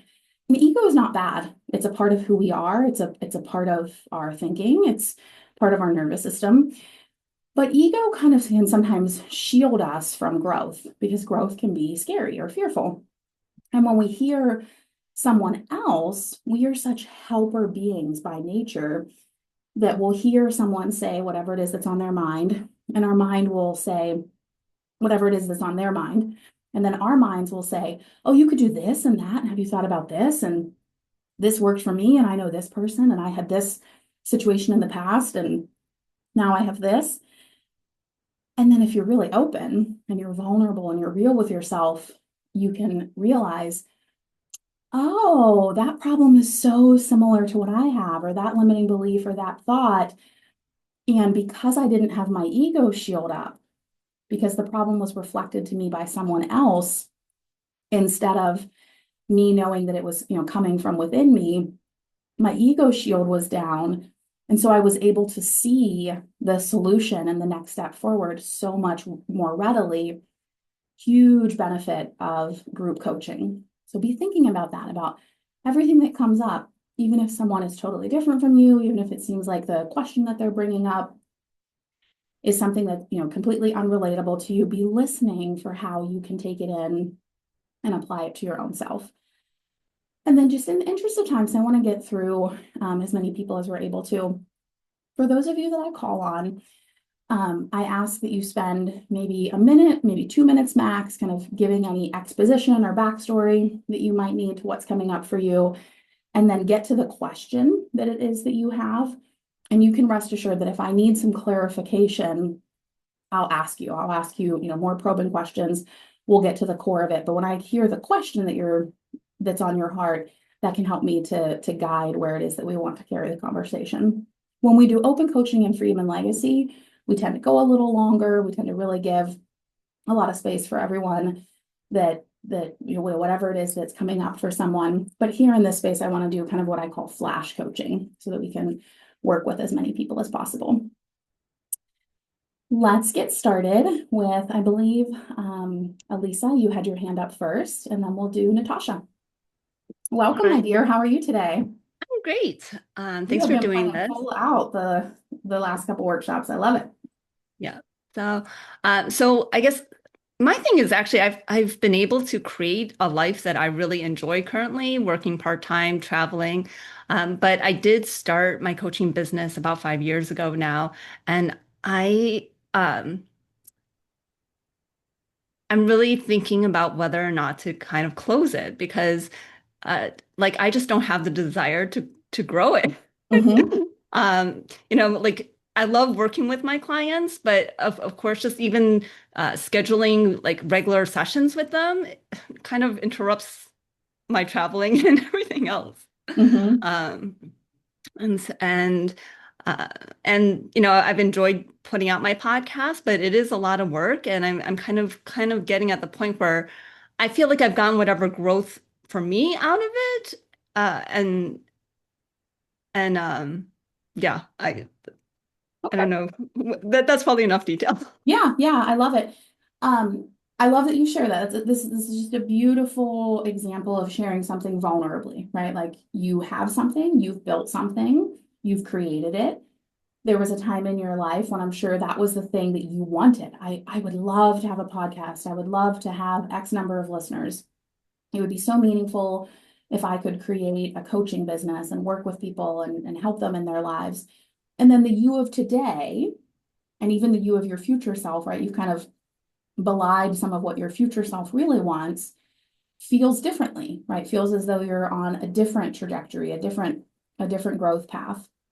So as you think about what you just shared with me, what is between what you just said and making the decision with conviction and clarity and certainty that it's the absolute right decision for you to sunset those areas of your life? What is So there's the thought that like I didn't grow my coaching business to the big business I thought it would be. And I had this vision 5 years ago that I would, have this big coaching business that would give me location freedom and so I could travel and still be coaching while I travel. But to be honest, when I'm traveling, I don't want to stop and like figure out time differences and like figure out when I'm going to meet my clients and like, like not go to a museum or whatnot. And so that's what I found. I have scheduled things while I was on vacation. I really did not want to stop the things I was doing when traveling uh to do those sessions necessarily. And um uh I'm sorry, I can't yeah. what was the Well, question? that was a full answer. That was Yeah. everything I needed to hear.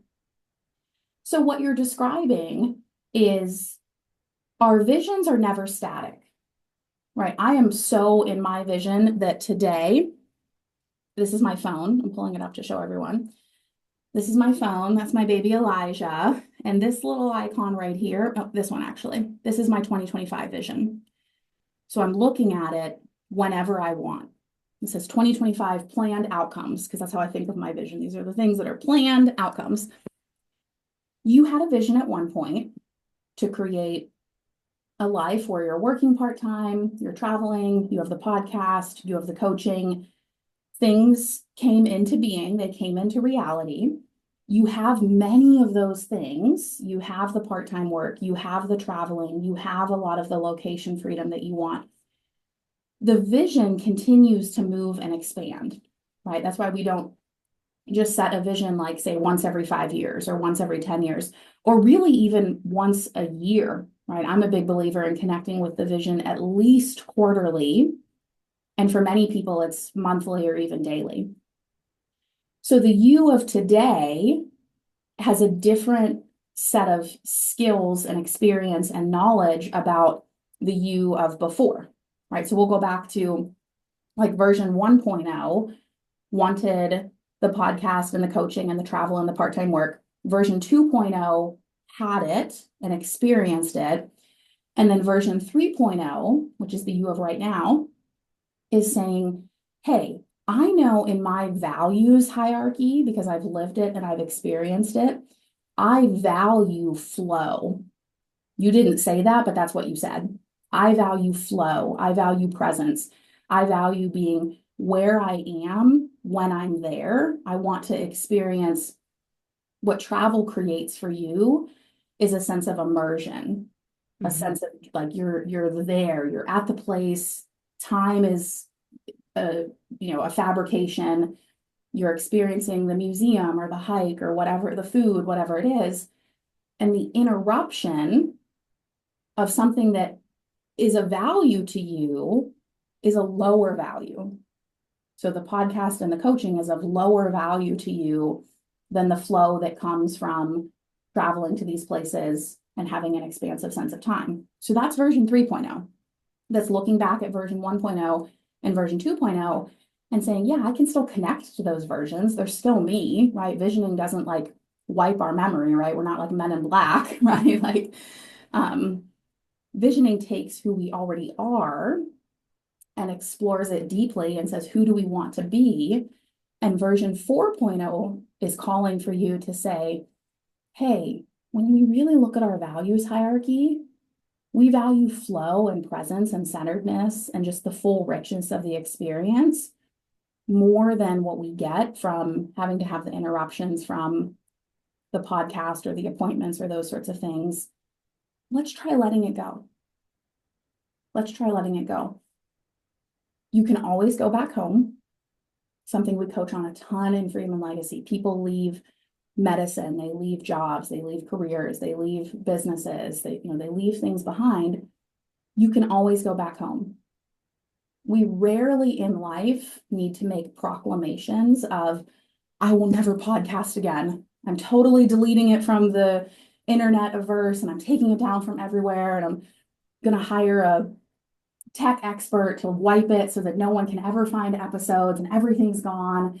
And I'll never coach a single client again. I'll never do a one-off session. I'll never do a, pop-up 4-week program or 6-week program.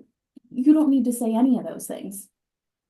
You can say, as I go into this next season, what my future self is telling me is that what I know now, and when I really examine my real values hierarchy, what I really want is to prioritize the part-time work and the flow and the travel. I'm going to sunset these things that aren't supporting that particular part of who I want to be. And I do that with a sense of knowing I can always reactivate them if I want to. And it will be easier next time because you'll have the muscle memory, you'll have the connections, you'll have the history and the listenership in your podcast. Once you've built a business, it's so much easier to build the next one. So you go into that sunsetting with a sense of like abundance and grace and gratitude of, I'm so grateful I got to have these things in my life at the time that I did. And now I'm ready for something different. And I know that once I had those things in my life, they're always a part of who I am. They're always a part of my toolbox. I can always summon them back up. I might need to dust them off a little bit. It might get a little rusty. That's okay. It'll still be faster and easier if I want to reactivate it in the future. What really instantly told me what you really wanted is you did the first couple of sentences very just like plainly, just plain, speaking. Mhm. And then you kind of chuckled a little bit and you said, I have no desire to grow it. And when we chuckle, we kind of pull our shoulders back, we pull our heart back, like literally we pull our heart back a little bit, we kind of contract a little bit. We do these things to say, what we're saying is what we really want, but we're going to unconsciously couple it with a little bit of body language to test it. To test it in your own self and to test it with someone else. Of like, is she going to think I'm crazy? Is she going to say, you ungrateful fool, keep your podcast going, right? Because then you can say, I didn't really want that, right? Like, it's just a thought I have, right? But that was your mind allowed yourself to speak what you really wanted, and your body language reveals that it's what you really want.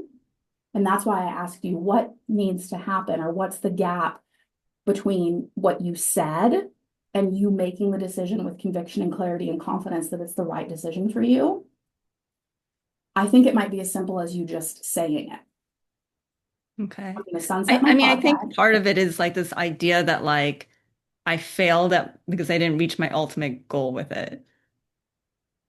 You've changed. Yeah. You've evolved. Let me give you a different example. If you said, this could be 100% reality. If you said, Elaine, 5 years ago, I set this goal for part-time work, for travel, for starting this business, starting this podcast, doing this coaching. I've got the part-time work, I'm doing the traveling, I've got the podcast, and I just know there's so much more. I'm hungry for it, I'm desperate for it. I can see it, but I can't grasp it. And it keeps me up at night. I'm excited about it. I want to create it. I know that I'm capable of it. I just don't exactly know what to do. What do I do next? That's a very different energy. That would be more like the energy of, I know I'm capable of more. I know I can do more. How do I keep going? How do I keep bringing that vision to life? You go back to the vision. When we go back to our visions, whether we wrote them a quarter ago, a year ago, 5 years ago, probably at any given time, like 70% of it keeps going, right? Like you still want to travel, you still want to do part-time work, you still want to have your time and your financial freedom. All of those things are threads that keep going, right? Not all of it stays the same. Right? And like, praise God, we don't want to just be living the 5 or 10 year version of ourselves, right? We want to have all of the goodness from that era of our life and even more. So that's the difference. If you had come and said that second thing, the thing that I said, that would be a different type of coaching. That Mhm. would be, okay, who do we need to get in touch with? What are the things that really move the needle for you? What are the activities that feel like they're forward momentum, but they're not? They're actually just spinning your wheels. What are the 3 things that, really are like the dominoes that set everything else up? How can we structure your time so that you're doing all of the podcasts and the coaching when you're not traveling? Can you bring in like a junior coach that can support you during the times that you're right? See, totally different coaching. But you said, I have no desire to grow it. Yeah. Right. And that's when I said, oh, that's her real heart. Yeah. That's what she really wants. You can always go home. You can do it.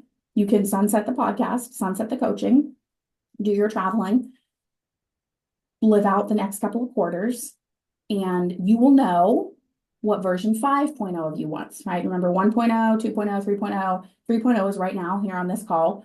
4.0 is the version of you that's like, hey, let's try this with sunsetting this part of our life, because these other parts, flow, travel, time abundance, that's what's really most meaningful to me.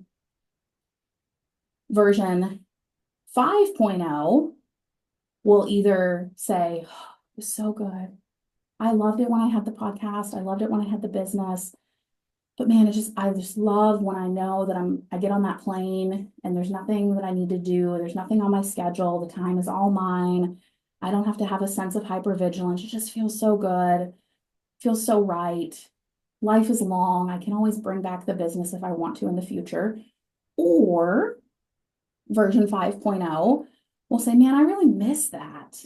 I don't feel completely full. I feel like there's parts of who I am and who I could be that are fragmented, that are separate from me.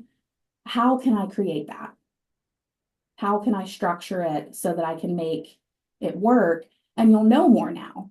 You'll know, hey, I need to create this in a way that supports my value of flow and supports my value of travel. So you'll structure it differently in the future if you choose to recreate it. So your 3.0, 4.0 clearly knows what she wants. I would encourage you to step into that, shed any of those limiting beliefs of like, I didn't do it or I didn't accomplish it. You did. And as you did, your values hierarchy revealed itself. And trust that 5.0 will give you the guidance that 4.0 needs, and that you'll create in 6.0 what 5.0 knows. And all of that can unfold over the next 90 to 200 days. This isn't like years long. This can happen like between now and the end of 26. What are you hearing there? What are you going to do? Yeah, I think I'm going to take a step back because I just, when I first started working in the coaching business, I was really excited to learn the marketing and the selling and making, a freebie and putting things out and all that stuff. And now I'm like, oh, I don't spend time doing art anymore. I don't spend time, just reading. And I started doing that more just the last a month or two. I took an art class. I signed up for an art class and I'm like, I really miss this. This is the stuff that I used to do. I really enjoy that I'd rather be doing than working on my coaching business. Yes, yes. The lesson for you and for everyone else is that lessons of values hierarchy. We all, like, if you're in this room, you are someone who has a full life, right? We all have amazing things, careers, hobbies, friends, things we could do, things we want to do, goals that we want to accomplish, things that we've never tried before that we want to try brand new, right? Like you name it, right? When we ask ourselves, yes, I could do, let's say 2 or 3 things, and I would get some level of enjoyment out of all of them. They're all good, right? Like I could eat at all of those restaurants or I could watch all of those movies. Which one do I want the most?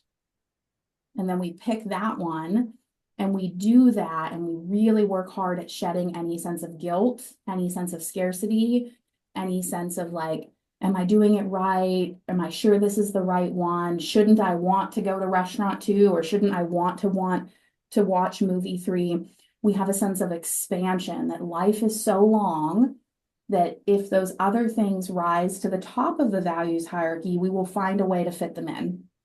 And if they don't, that's okay.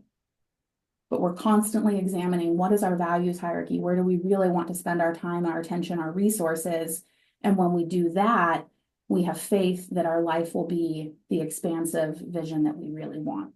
And when you're everything you're saying, like, I want the travel, I want the art, I want to do these things that I used to do that are kind of calling to you.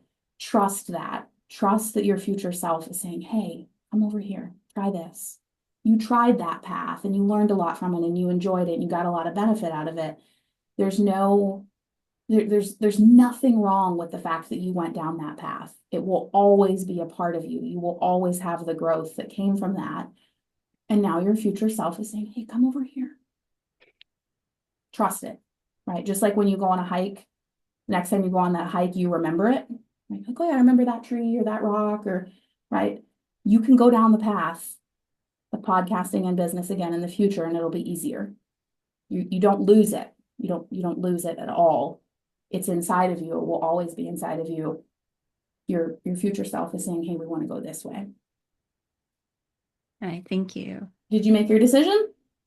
Yeah, I think I am going to at least put a pause button and I mean, I'll keep the current clients I have, but I'm not looking look for more. Yeah, I love it. Glad you got some clarity today. Thank you for raising your hand. All right, thank Good you. to see you today. You're Yeah. welcome. All right, Natasha, my dear, how are you? Thank you for letting me Hello. use your vision as an example. Oh, thank you so much.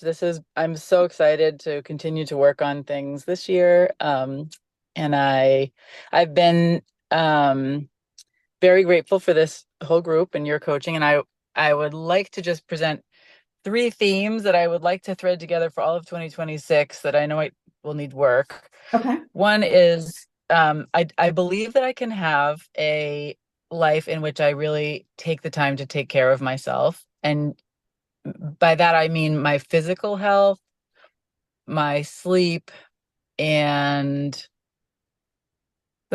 mostly those two things. And I would say that in the last 20 years, my fitness level has dramatically declined.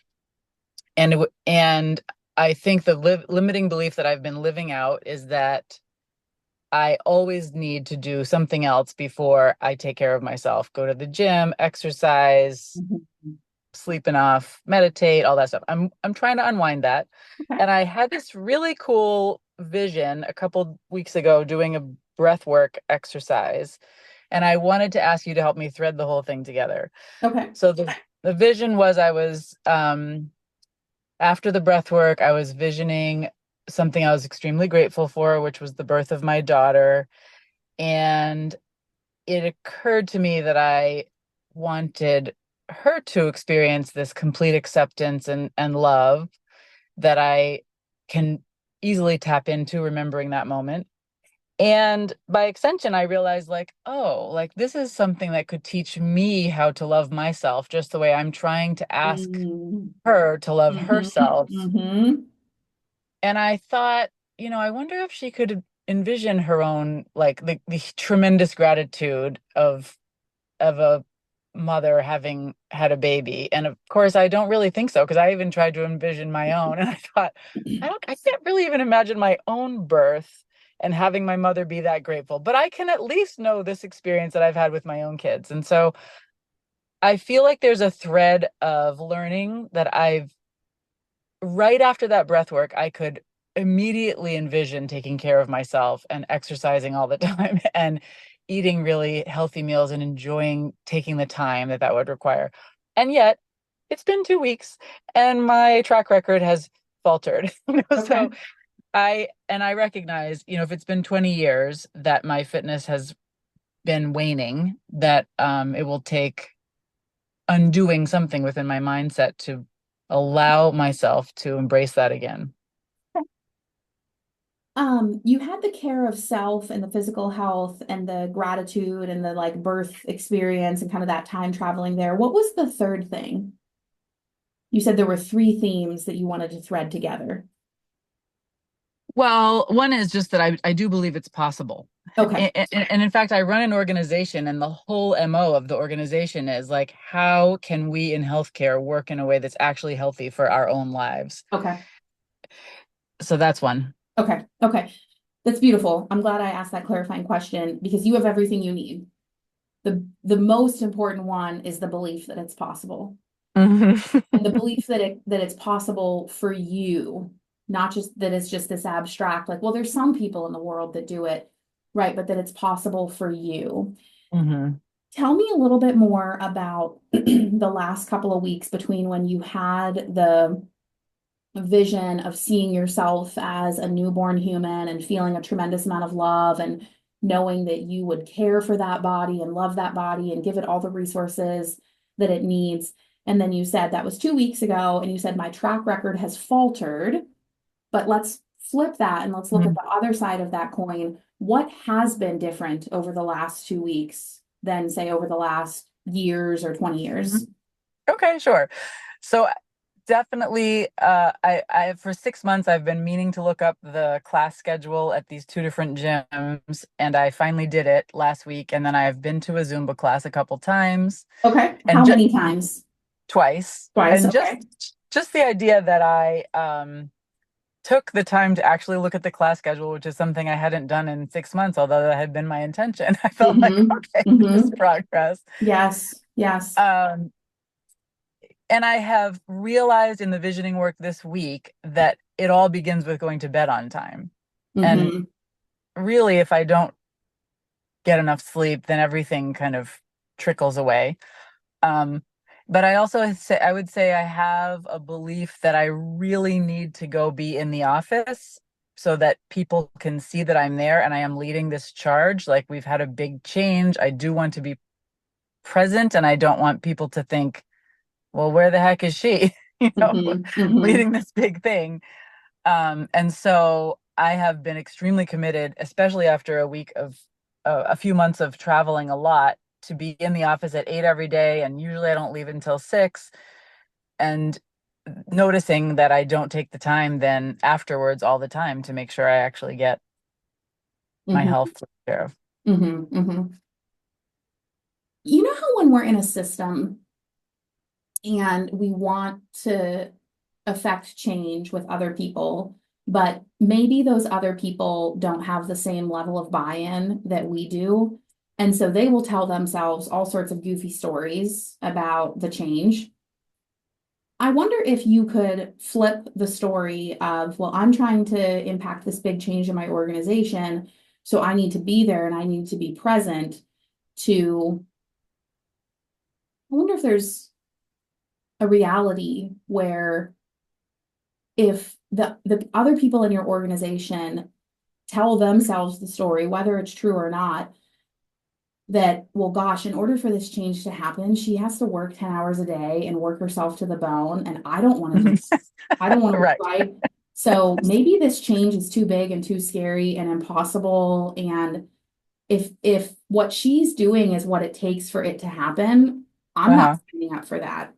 Okay, I'll And try that. instead, I love that you're laughing because that's the opening, right? That's your mind saying, maybe there could be some truth here. Okay. Uh, What if instead you could tell yourself the story of, I'm going to demonstrate for everyone else that, first of all, I'm going to live the change, right? I'm going to try to scroll up in this Zoom chat as fast as I can to find, because I want to read it exactly. Excuse me.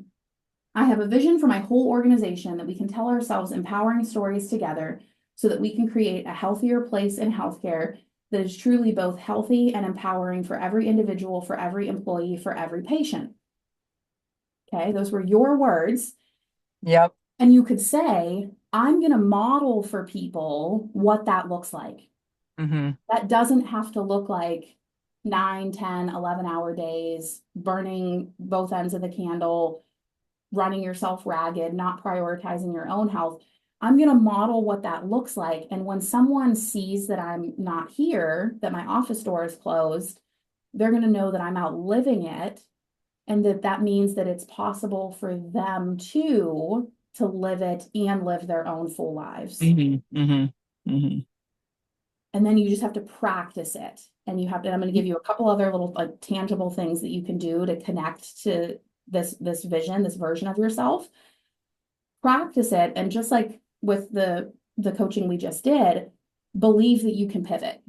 You can figure out, is it a class that you do before work? Is it a class, do you bump up getting to the office to even 8:30 or 9? Is it something that you do over the lunch hour? Is there like a lull in the mid-afternoon? Like for Nick and I, we both go to the gym in mid-afternoon. For me, I know that like my own physiology, I don't really like the morning. In fact, I have data with my trainer that I can lift way less in the morning. So if anyone here is an early bird and wants to get to the gym early, like do it, right? I had data that doesn't work for me. So for me, I leave it about 3, go to the gym, and then I go off and pick up the kids and go to that part of my life.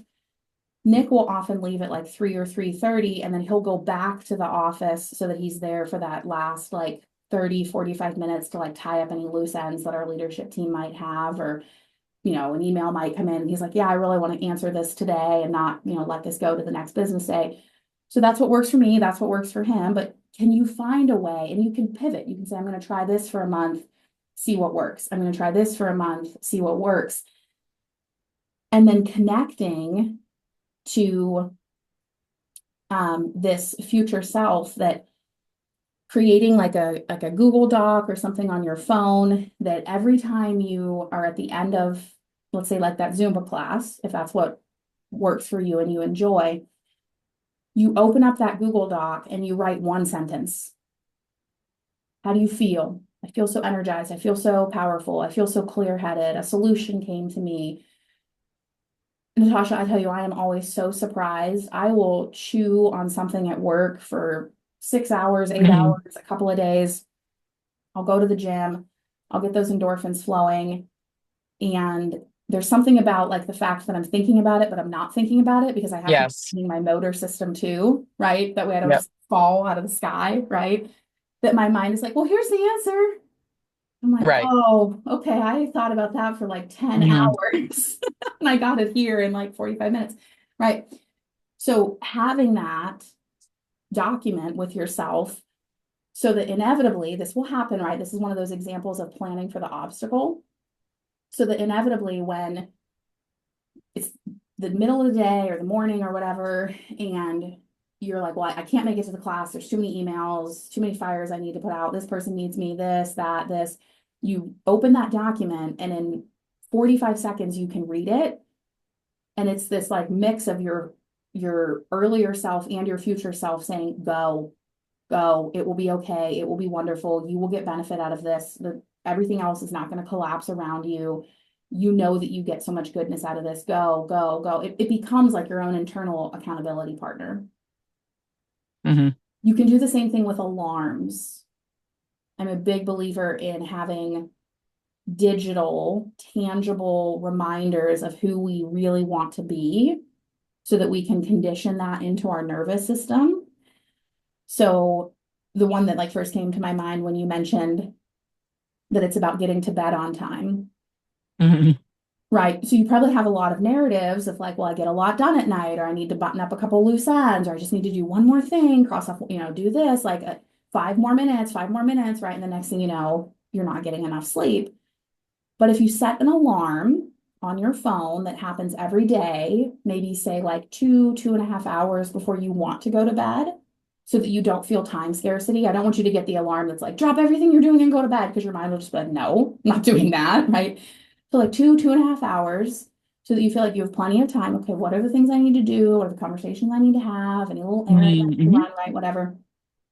And in that alarm, you want a picture that affirms that identity. So maybe it's you looking really well rested, or picture of you sleeping, or Strong as hell. yes, exactly. Like maybe it's a picture of you waking up in the morning, feeling really vibrant and not like, oh, another night of 5 hours. Okay. Right. But you have a picture so that you activate that part of the nervous system. You have some words so that you activate that part of the nervous system, right? So now you've got the visual system, you've got the executive functioning system, and then you have a sound.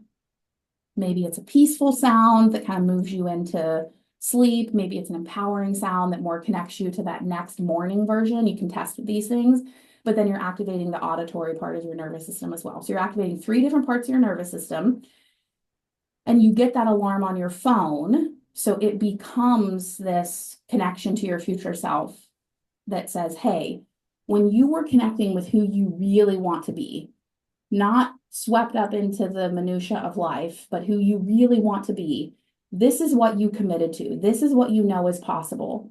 This is what you know actually brings you benefit. Not just that it feels like benefit in the moment, but that it's actual real benefit. What do you need to do between now and 2 hours or now and 2.5 hours so that you can go to bed? And then you might even set a second alarm that is more like a 15-minute bedtime alarm that's like really peaceful, really like permission giving. Like, it's okay. Everything can wait till tomorrow. Whatever it is that's on your mind, when you approach it with fresh energy, you'll be better at it anyway. So don't give that problem the 18-hour awake version of you. Give it the brand new version of you tomorrow. Go to bed. It's okay. You can capture a couple things on a little notepad if you need to, and then slip off into sleep. Yeah, okay. I like it, and I really really like the idea that I have to reverse the assumption that I have that the way to make this happen is to make sure that I'm the most committed person in the office. Mm-hmm. Mm-hmm. Yep. Yes. Um, I just want you to experience it, right? I vividly remember a version of myself when I was really growing Black Swan real estate. And I said the same things that you're thinking. A leader needs to be there. Like, we don't have small goals. We've got huge goals. I need every hour out of the day I can get. What are you talking about? Um, you know, talking about like values hierarchy, right? The value of productivity always trumped the value of physical health. Mm-hmm. And then I just forced myself to commit. And for me, it was hiring a Mm-hmm. trainer that was like pretty expensive so that I had a sense of like, oh, I better go. Like, I'm paying for the session anyway. And I would always tell him, like, unless I call you from the hospital, like, charge me for the session. Like, do not let me convince you, like, oh, I'm too busy today or whatever. Um, and then my thought process started to change. And then it became, the days that I go to the gym, I get so much more done. I'm so much more productive. I see that block on my calendar at 3 o'clock, and all throughout the day, I'm like, I better get moving. I better get my stuff done. I need to get these things done. Here we go. Like, I've got an appointment at 3 o'clock. I still solve so many problems, right? So I'm still like working when I'm at the gym. I'm talking to my trainer. I'm going through the movements, and I'm like, oh yeah, I could do that, or I could try this thing, or whatever. I might like grab my phone in between sets and like send myself just like a 2 sentence reminder of like a solution that came to me. And now I see it as I get so much productivity. Mm-hmm. I've been battling this, like, I've never had reactive airway before. I'm sure you've seen it this visioning week. I got Mm-hmm. the full virus like 3 weeks ago, and for whatever reason, it just kind of set off like a reactive airway for me. And so I've had to use albuterol for the first time. I've had to cancel like almost 2 weeks of gym sessions because I don't want to activate my airway and then not be able to do the speaking in the evening. And I miss it. And I feel like I can tell that there's like 10% of my cognition that is just not fully there. Mm-hmm. Like, I've got to get back to that. You will experience that too.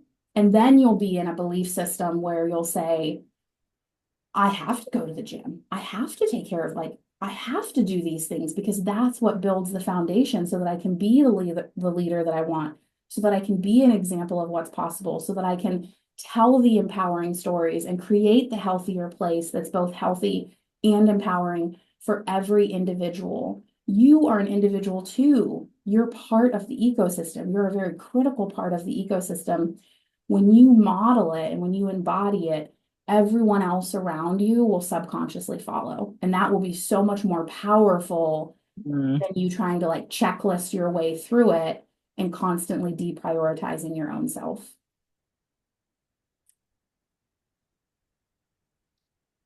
The last 2 weeks have been a smashing success. So we're going to reframe the last 2 weeks have faltered, and we're going to say the last 2 weeks have been a smashing success, and I'm going to build upon them over the next, let's say 12 weeks, right? Because we've been doing 12-week planning here.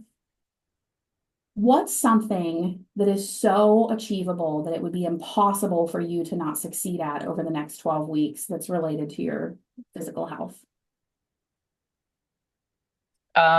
Strength training twice a week. Twice a week. Perfect. There you go. That's it. That's your answer. You can go even further and you can start to pick out what are the days. And I would encourage you to pick 3 so that, right, you're already planning for that obstacle that you're like, okay, I know I've got 3. And if I get to 3, that's amazing. That's even better than what I thought would be the best case scenario. And then if I need to bump 1 out of the schedule, I'm still getting my 2. If you do 2 and then something comes up and then you're like, well, I only did 1 this week, and then you start beating yourself up and right, then the cycle continues. But that can be your next step is like, you've got the Zumba schedule, you know that you've enjoyed those classes, you're giving yourself the permission to do it. The next step is actually putting it on the calendar. And then I would make an alarm for yourself. If that Zumba class is at, what time is it? Let's say 7. 7 a.m.? 7. There's one of them is at 7 p.m., 7 11 p.m.? a.m. Yeah, Okay. yeah. So let's say it's 7 p.m. At like 5:30, 5:45, I would have an alarm for myself that's a picture of me feeling physically strong, that's a words of affirmation. Maybe it's like a peppy Zumba tune that says, you feel so much better after this class, or you deserve this class, or just whatever resonates for you. Because that's when you're going to start to feel that sense of like, well, things aren't done in the office and I need to take care of something at home and I have this errand and I don't know, I could just skip just this one, just this one. One doesn't matter, right? And so you're going to have that little nudge from your future self that's like, girl, you love this. Get to the class. You're going to get so much joy out of it. You're going to feel so good. You're going to sleep so well tonight. You're going to feel amazing tomorrow. I would have that alarm in preparation of the class. Those are the 2 concrete things I would recommend doing next. Calendar, alarms. Got it. I will do it. Calendar and alarms. And also, I got to go back to the first thing you suggested, which is reverse, flip the narrative about what other people need to believe. Yeah. Yes. Make sure the vision that you shared in the chat, make sure you have that written down your own self. Keep reading it to yourself. Keep reading it to yourself over and over and over. Did you get what you needed today? Yes. Yeah. Good. Thank you. I will keep working on it. Yes. Thank you for being a part of Freedom and Legacy, and I'm looking forward to our next year together. Me too. Yeah, it's going to be amazing. Thank you, my dear. Okay. Thanks. All right. Let's do, it looks like Ash, you have your camera on, so we'll do you next. And then let's do Deepa and then Jacqueline and Dylan. Hi, Elaine. Hi, how are Thank you. you? Good. I am surprised and amazed at the same time. This is such a right timing I have here. And thank you for you to putting it out for free, obviously, and also this whole coaching afterwards too, and all the people who are diligently here on a Saturday afternoon. My pleasure. Immense value. Appreciate that. I Yeah. have 2 questions for you. I'll be succinct too. My first question is around self-limiting beliefs. So I want to learn how to identify them and kind of like figure out how to tweak and kind of like work around them. That's my first question. Okay. The second question, obviously, is definitely how do you change your identity? It seems like the whole program is around identity shifting and connecting to your future self. Uh, those are two loaded questions, but if you got anything quicker, kind of like gives me highlights of this, I would really appreciate that. Yeah, absolutely. When you think about limiting beliefs and how to identify them and tweak them and then change them, what's something that comes up for you that's like a very obvious limiting belief that you still believe in? Do you have anything that's like, I'm too young, I'm too old, I've tried this before, it hasn't worked before, I don't have the resources, I'm not smart enough, that isn't possible for people like me? Does anything like that come up for you? I can connect to my future self, but is that really possible? Is that really possible? Is that really possible? Okay. How do you know that's a limiting belief? It's disempowering. It's gonna make me smaller. It's not gonna make me expansive. It's not built in abundance. So disempowering, small, not expansive. We'll call that contraction so that we're keeping with like all affirmative words. And then not abundant, we'll call that scarcity. Okay. So you know that this thought, is that really possible, is a limiting belief because it's disempowering, it makes you small, it creates contraction, and it's rooted in scarcity. Beautiful. That's like a master class in limiting beliefs. I hope everyone wrote that down. I'm going to say it one more time so you have a chance to write it down. You know that something is a limiting belief because it's disempowering, it makes you small, it creates contraction, and it's rooted in scarcity. So that's how you identified it. And how we identify our limiting beliefs is we first find the ones that are really obvious. We all have them, even if we've done years of mindset work or coaching or personal growth or spiritual growth or whatever. We all have something.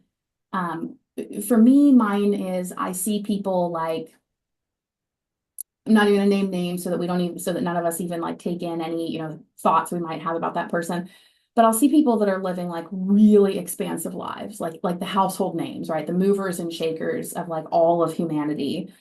And I'll think like, well, that's not possible for me, right? That's exactly how my little limiting belief says it in my head. It makes this almost like cat-like noise. Like, that's not possible for me. Like, it's possible for them, it's possible for other people, but for me, it's disempowering. Takes away my power, right? It makes me small. Contraction and small go together. It's rooted in scarcity. So we all have a limiting belief or limiting beliefs that kind of are expansive and kind of, go over like many domains in our life. And then how do we tweak them? So we can do the opposite of everything that we just talked about. Can we agree that small and contraction go together so that we make it even easier on our mind? Can we do that? You're in agreement? Yeah. Okay. Yeah. So Sure. now we've got disempowering, contraction, and scarcity.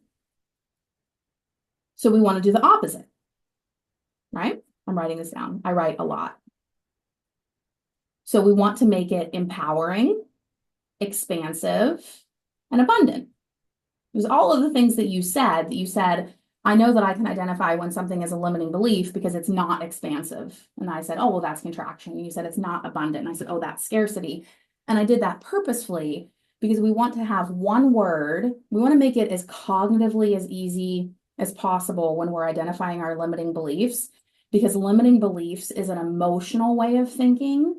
And when we're overcoming limiting beliefs, we're using the cognitive side of our brain. And those are two different parts of our nervous system. So we want to make them both as easy as possible so that we can switch between the two of them with as little friction as possible. Does that make sense? So we've got disempowering, contraction, and scarcity.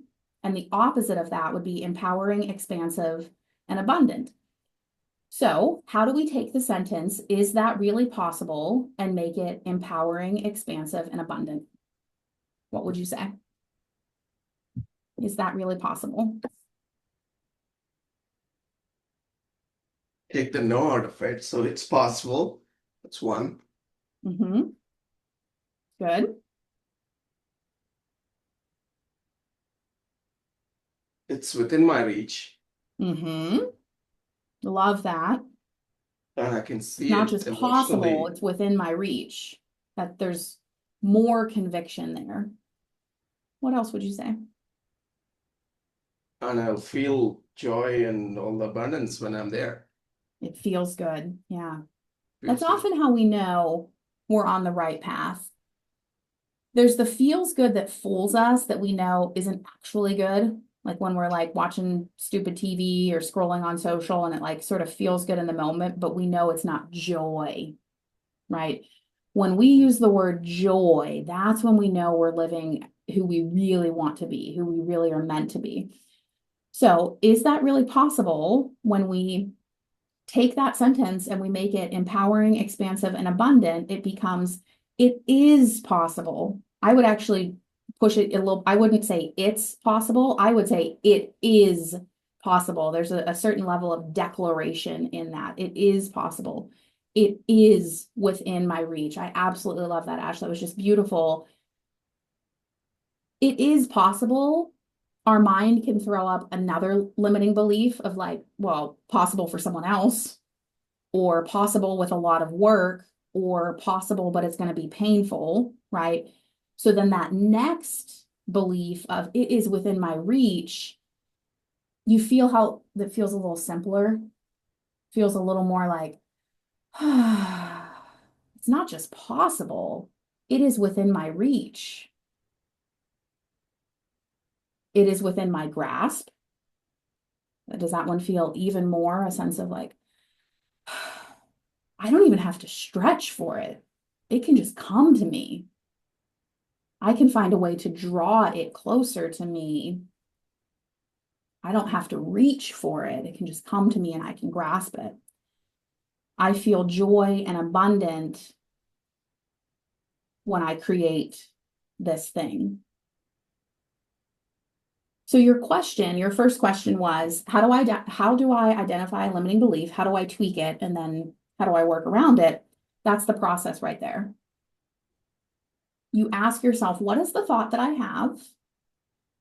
What are the qualities of that thought? And name those in the affirmative. So we practice that here. You'll have the replay. You'll be able to listen to it again. Name those in the affirmative. So we said the qualities of the thought, is that really possible? Is that is a disempowering thought, that is a contraction thought, and that is a scarcity thought. Name the opposite of those qualities, and then ask yourself, what are thoughts that embody these qualities? And then start to write those thoughts down. And then your second question was, how do you change your identity? How do you really connect with your future self? It's doing this over and over and over and over and trusting the process and believing in the process. Remember when I said, like, if we take a limiting belief of like, is that really possible? And we convert it to an empowering belief of it's possible, we might hear a little gremlin in our mind of like, well, it's not possible for me, or it's not possible right now, or I can make a little bit of that happen, but not all of it. That's the next layer. And the next layer, and the next layer, and the next layer. And that's where we start to change identity. And then when we start to feel safe with ourselves, we don't feel like we have to shield our limiting beliefs, even from our own self. We often have limiting beliefs that are painful, even for our own selves to bring up. I would say the one that is pretty universal is when we're going for a goal for a long time and we don't get it. We start to be really ashamed of that. So even like saying that limiting belief is hard for our own selves, but when we've practiced many rounds of it and we've done it in a way where we feel psychologically safe and we feel empowered and we feel whole and we feel supported and we feel like we have other people mirroring our greatness back to us, then we can start to get into the really deep limiting beliefs. And then we can start to get into the limiting beliefs that we don't even know are limiting, right? These are things that like we learned from our parents or from our teachers, or we had an early developmental experience, maybe with a sense of failure that um, um, that kind of created this like long-standing narrative in our lives. Those are the layers that lead to identity change. Sometimes when we work through a limiting belief, it just clicks and it's just instant and it just feels so good. And it's like, yes, I will never believe that again. Absolutely not. I know the real truth. Other times it takes some iteration. Other times it takes doing it again, going out, practicing it, bumping up against the limiting belief in life, and then having an opportunity to say, wait a second, hold on. I know that when the thought comes up for me, is that really possible? Some other thoughts that I can try are, it is possible. It is within my reach. It is within my grasp. This brings me joy.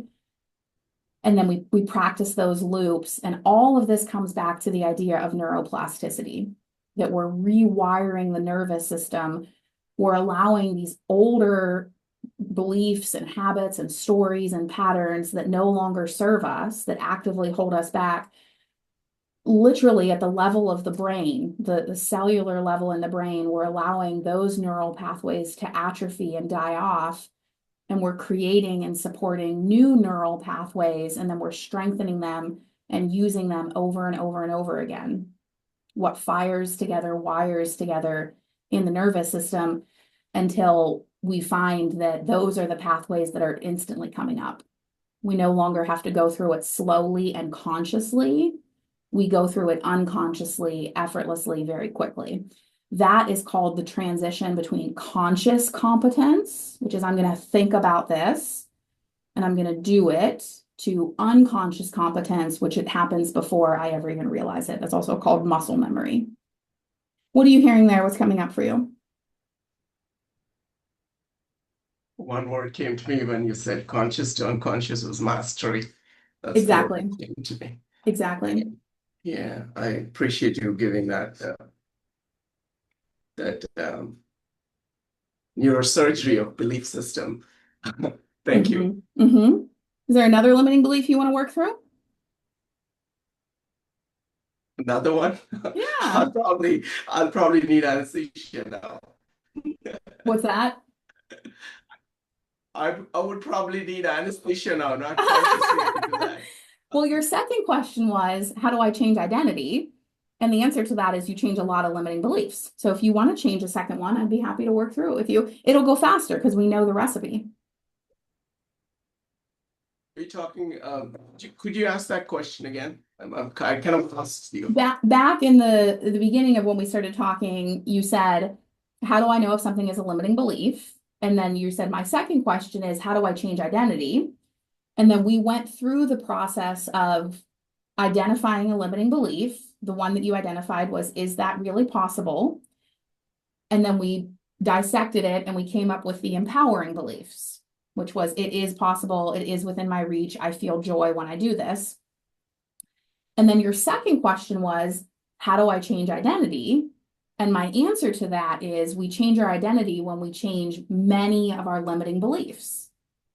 So I offered to you, is there another limiting belief you would like to change during our time here together?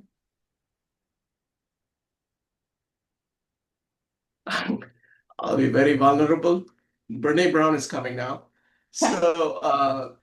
So it'll be, I don't have a lot of time in this world, and I probably have to do the most of my time here.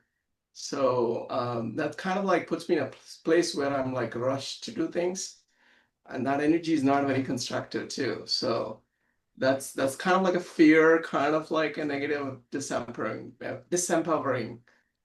thought process I have. I'm not young enough at this point, so I just feel like I gotta do things quickly and get things moving. I can make it more constructive too, because I'll be efficient with my time and speech and words and how I engage in life. That's what I to tweak it, but that's like a thing which kind of like bothers me a little bit sometimes. Okay. So would you say that if you had to put it into one sentence, what would the sentence be? Good one. So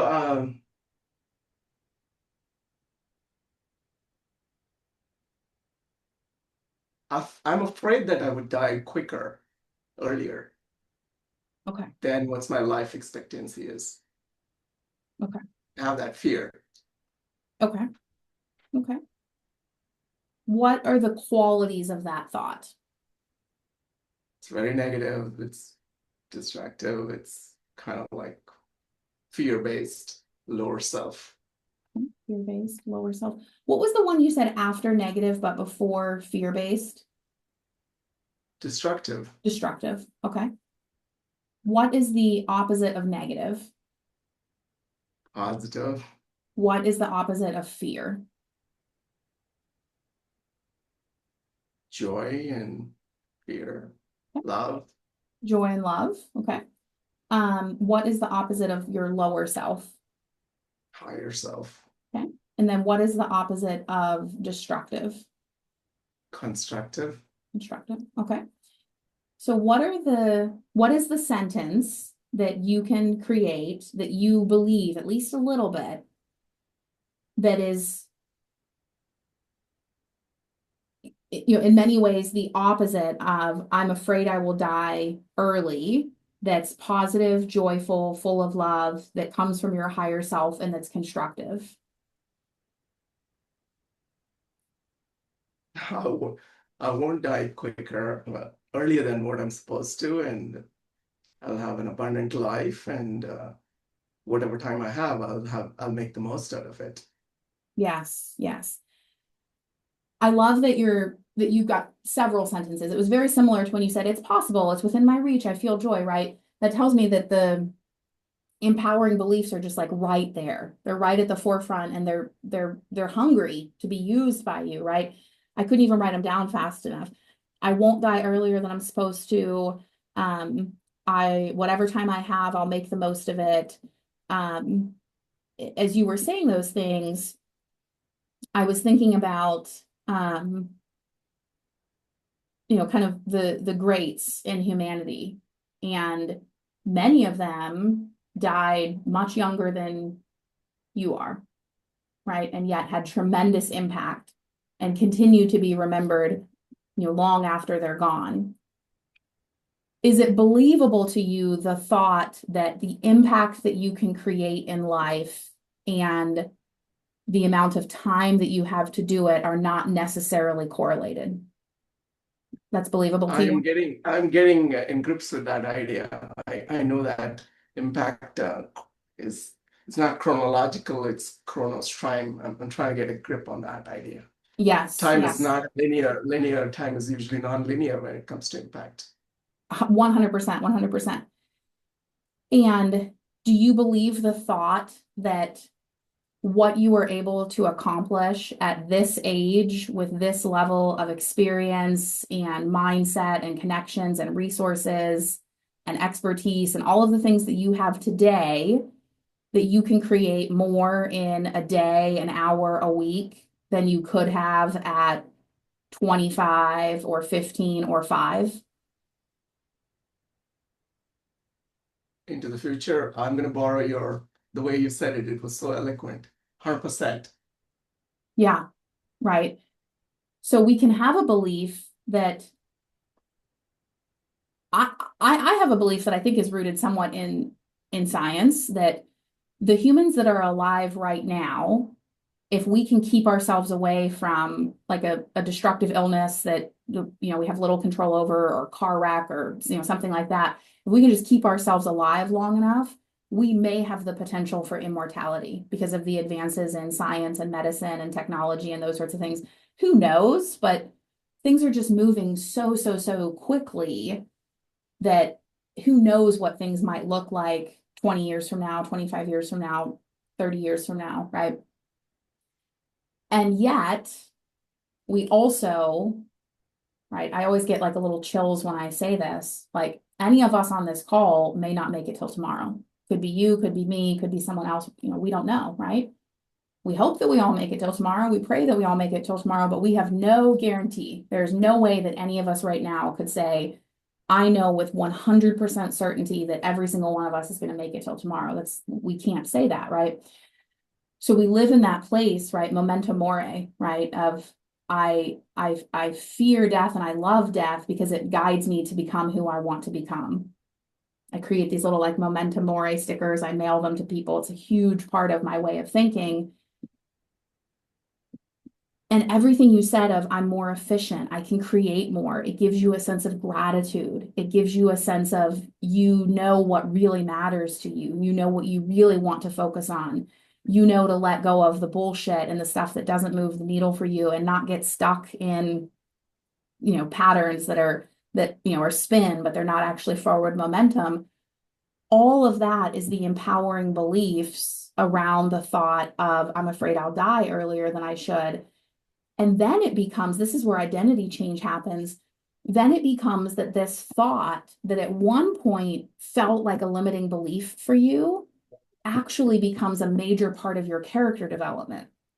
And you come to see it as, I'm so grateful that sometimes I have that thought because it gives me momentum.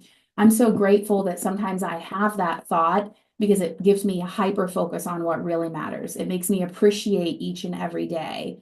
I know that I can create more in every day today than I could in the earlier versions of myself. And I know that my impact can outlast my human life.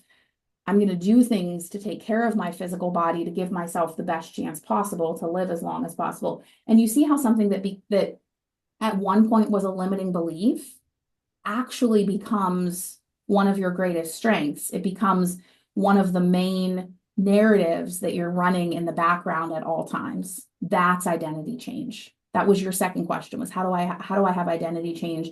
What we just did here is like a microcosm of that. My hope is that when you leave this call, this thought of like, I'm afraid I will die earlier is not only no longer scary to you, it's expansive. I'm so grateful I think that because it gives me such an attunement to what matters. It gives me energy. It gives me focus. It gives me clarity. I'm not just showing up to life and squandering it because I think I have an unlimited amount of it. I honor each and every precious day that I get. And you see how that is a different identity flavor? What are you hearing? What are you reflecting on? I know maybe I'm becoming a more visionary after your vision workshops. I With love it. ideas. Yeah. That's what I They want say for everyone. the best leaders are one of the best visionaries, they say. Yes. So yeah, Point Break was the movie which came to me, which was like interesting. Which is like a visionary, right? It's a vision of getting that perfect tide where you're not afraid of dying. You're in the tide with that chaos and being okay and handling all that chaos too. So I was Yes. like, why did that come to my mind? It was Yes. interesting. I was like, cognitively, I think something my subconscious is trying to work around it. Mm-hmm. Mm-hmm. I love it. Keep working on it. Thank you. Yes, Appreciate it. thank you. Thank you for being here this week and thank you for raising your hand today. Good to meet you. Same here. Let's see.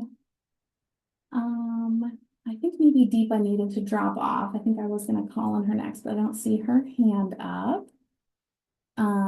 Let's go Jacqueline and Dylan, and then Nikki.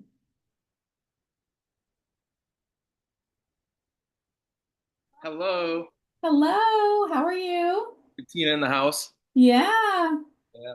good to So, see you. Good to see you, Elaine. Always love you. I love you too. My mind is like tripping because I've known it was you the whole time, and I keep like seeing your little square, and I'm like, it's But it's Tina. not Jackson Dylan. I know. We're actually in Rochester visiting them, and we're doing this together. Yeah. Oh, so good, so good.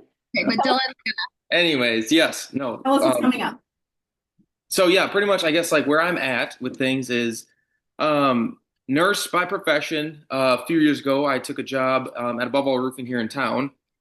Like kind of during, just expanding mindset with Tony Robbins. I went to Tony Robbins with Michael, Tina's husband. Okay. 2 years ago?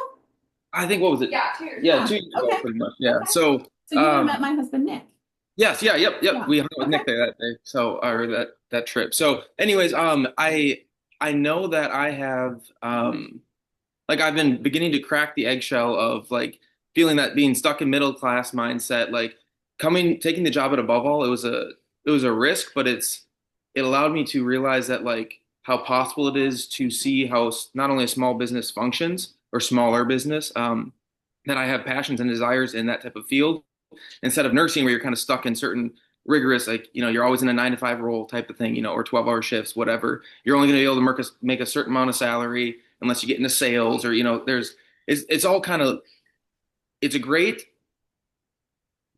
option for, it's very reliable, but it's not very expansive.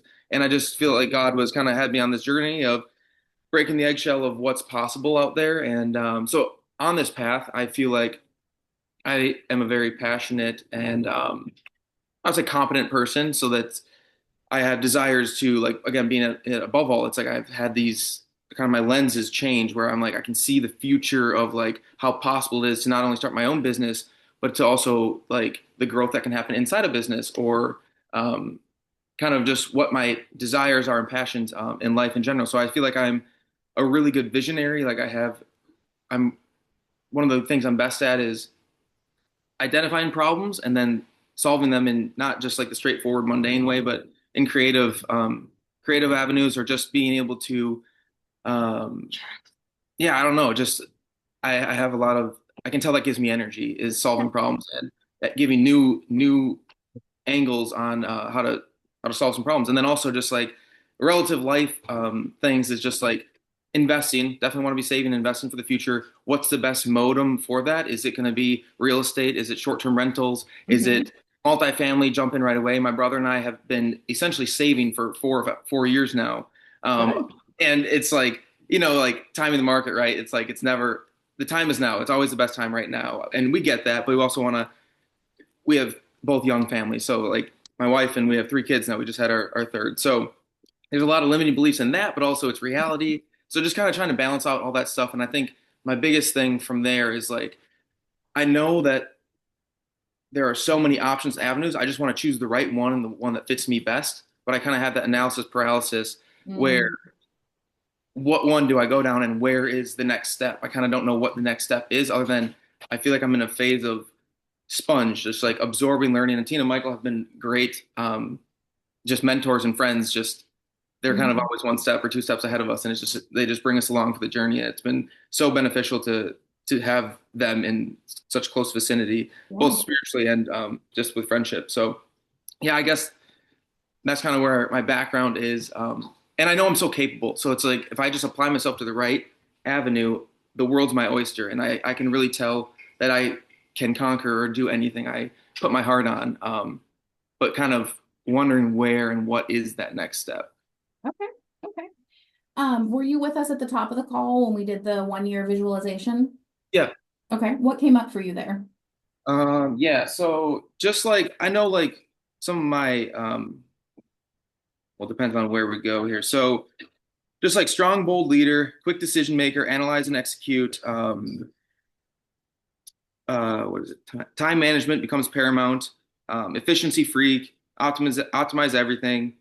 Um, yeah, just stuff that's kind of my heart, I guess, is Okay.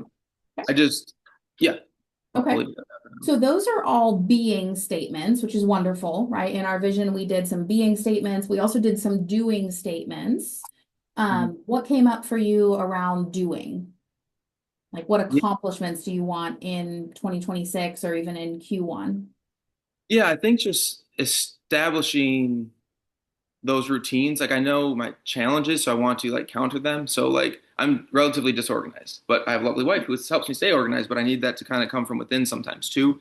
Um, so I guess sorry, rephrase the question again specifically. Like what are the accomplishments you want to have in 26? Is there you had mentioned like real estate, short-term rental, you had mentioned you're saving some money, like just give me like one tangible thing of that you can put a like either it happens or it doesn't. Gotcha. It's no Um, or. Yeah, I mean, for one, yeah, like what is the money move? Because I'm kind of sick of having my money in liquid cash. I know Okay. that cash is, I don't like having my money in cash. I like to be investing it into something, Okay. whether it be crypto, the stock market, or just future saving stuff.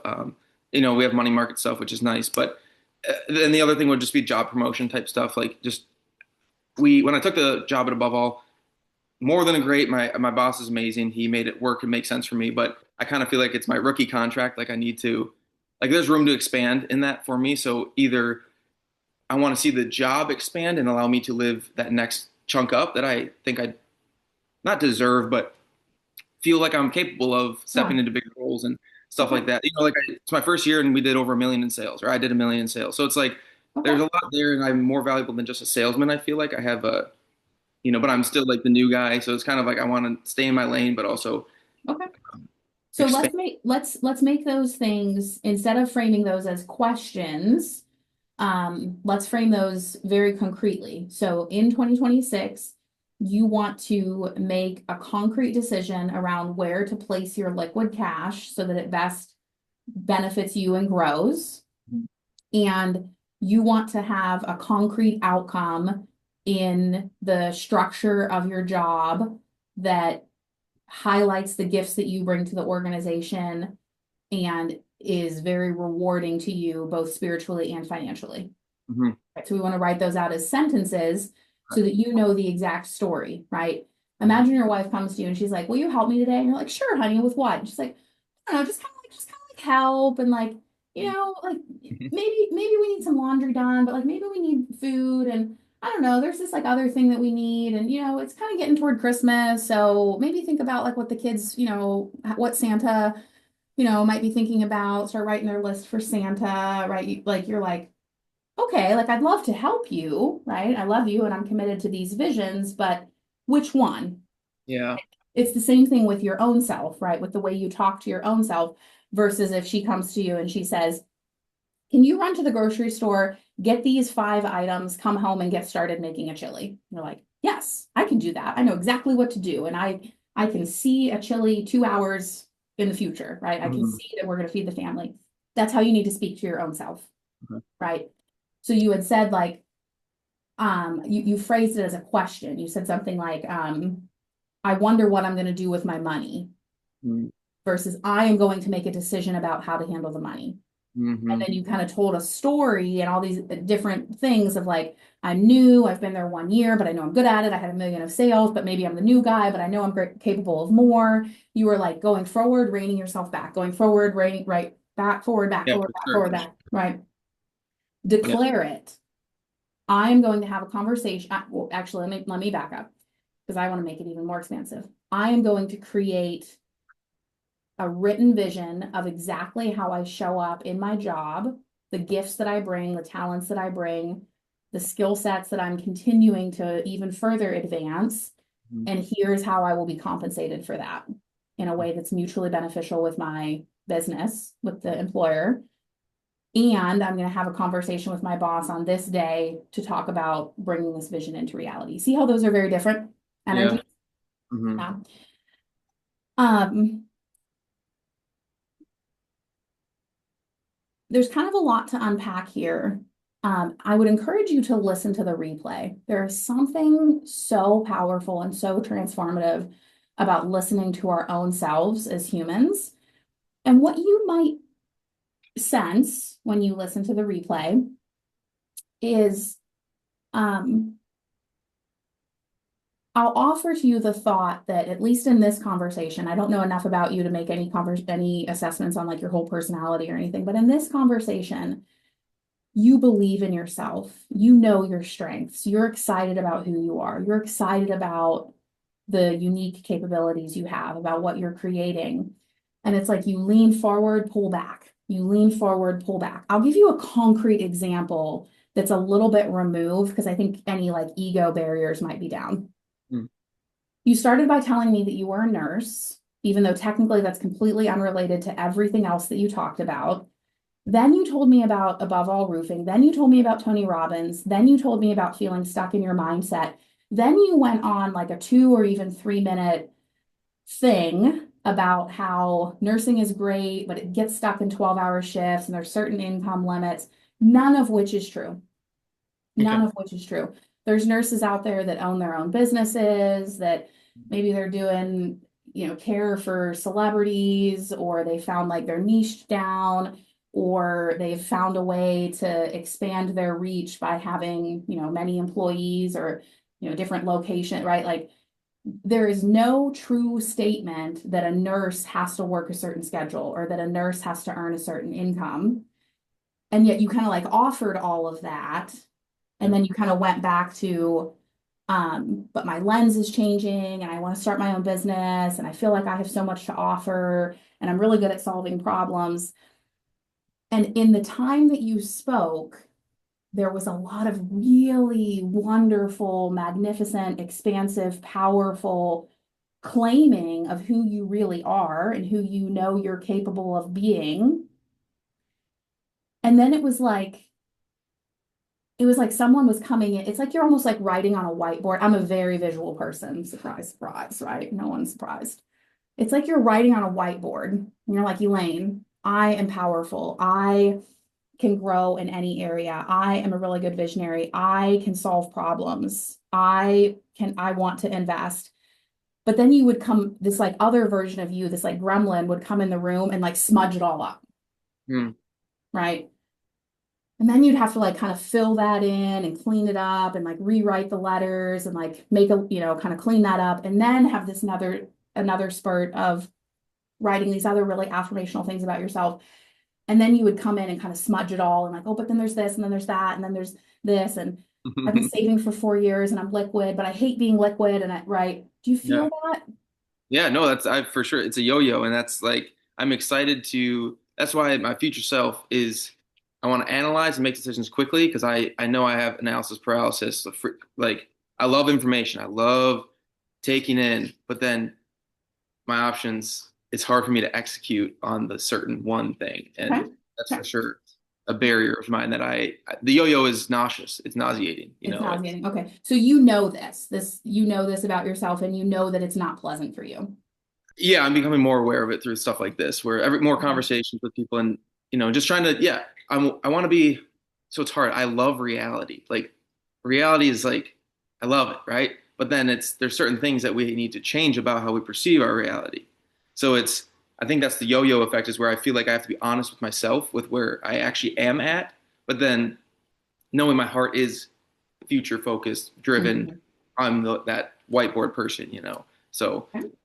So tell me succinctly in like one sentence that a 10 or a 12-year-old could understand, what would life feel like for you if you didn't come in and smudge up the whiteboard every few minutes? probably get a lot of stuff done. A lot of stuff done. Yeah. I guess one sentence would be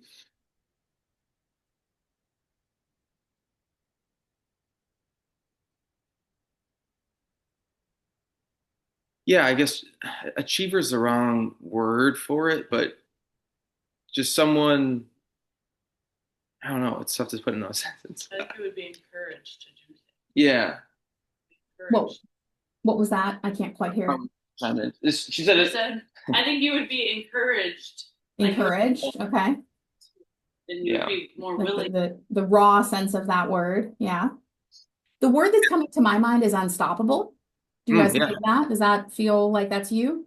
That's a good word for it, yeah. Okay. Great word, actually. Okay. So I'm going to offer to you a thought. I'm going to tell you a couple of supporting facts from what I've seen in my own life and the lives of others.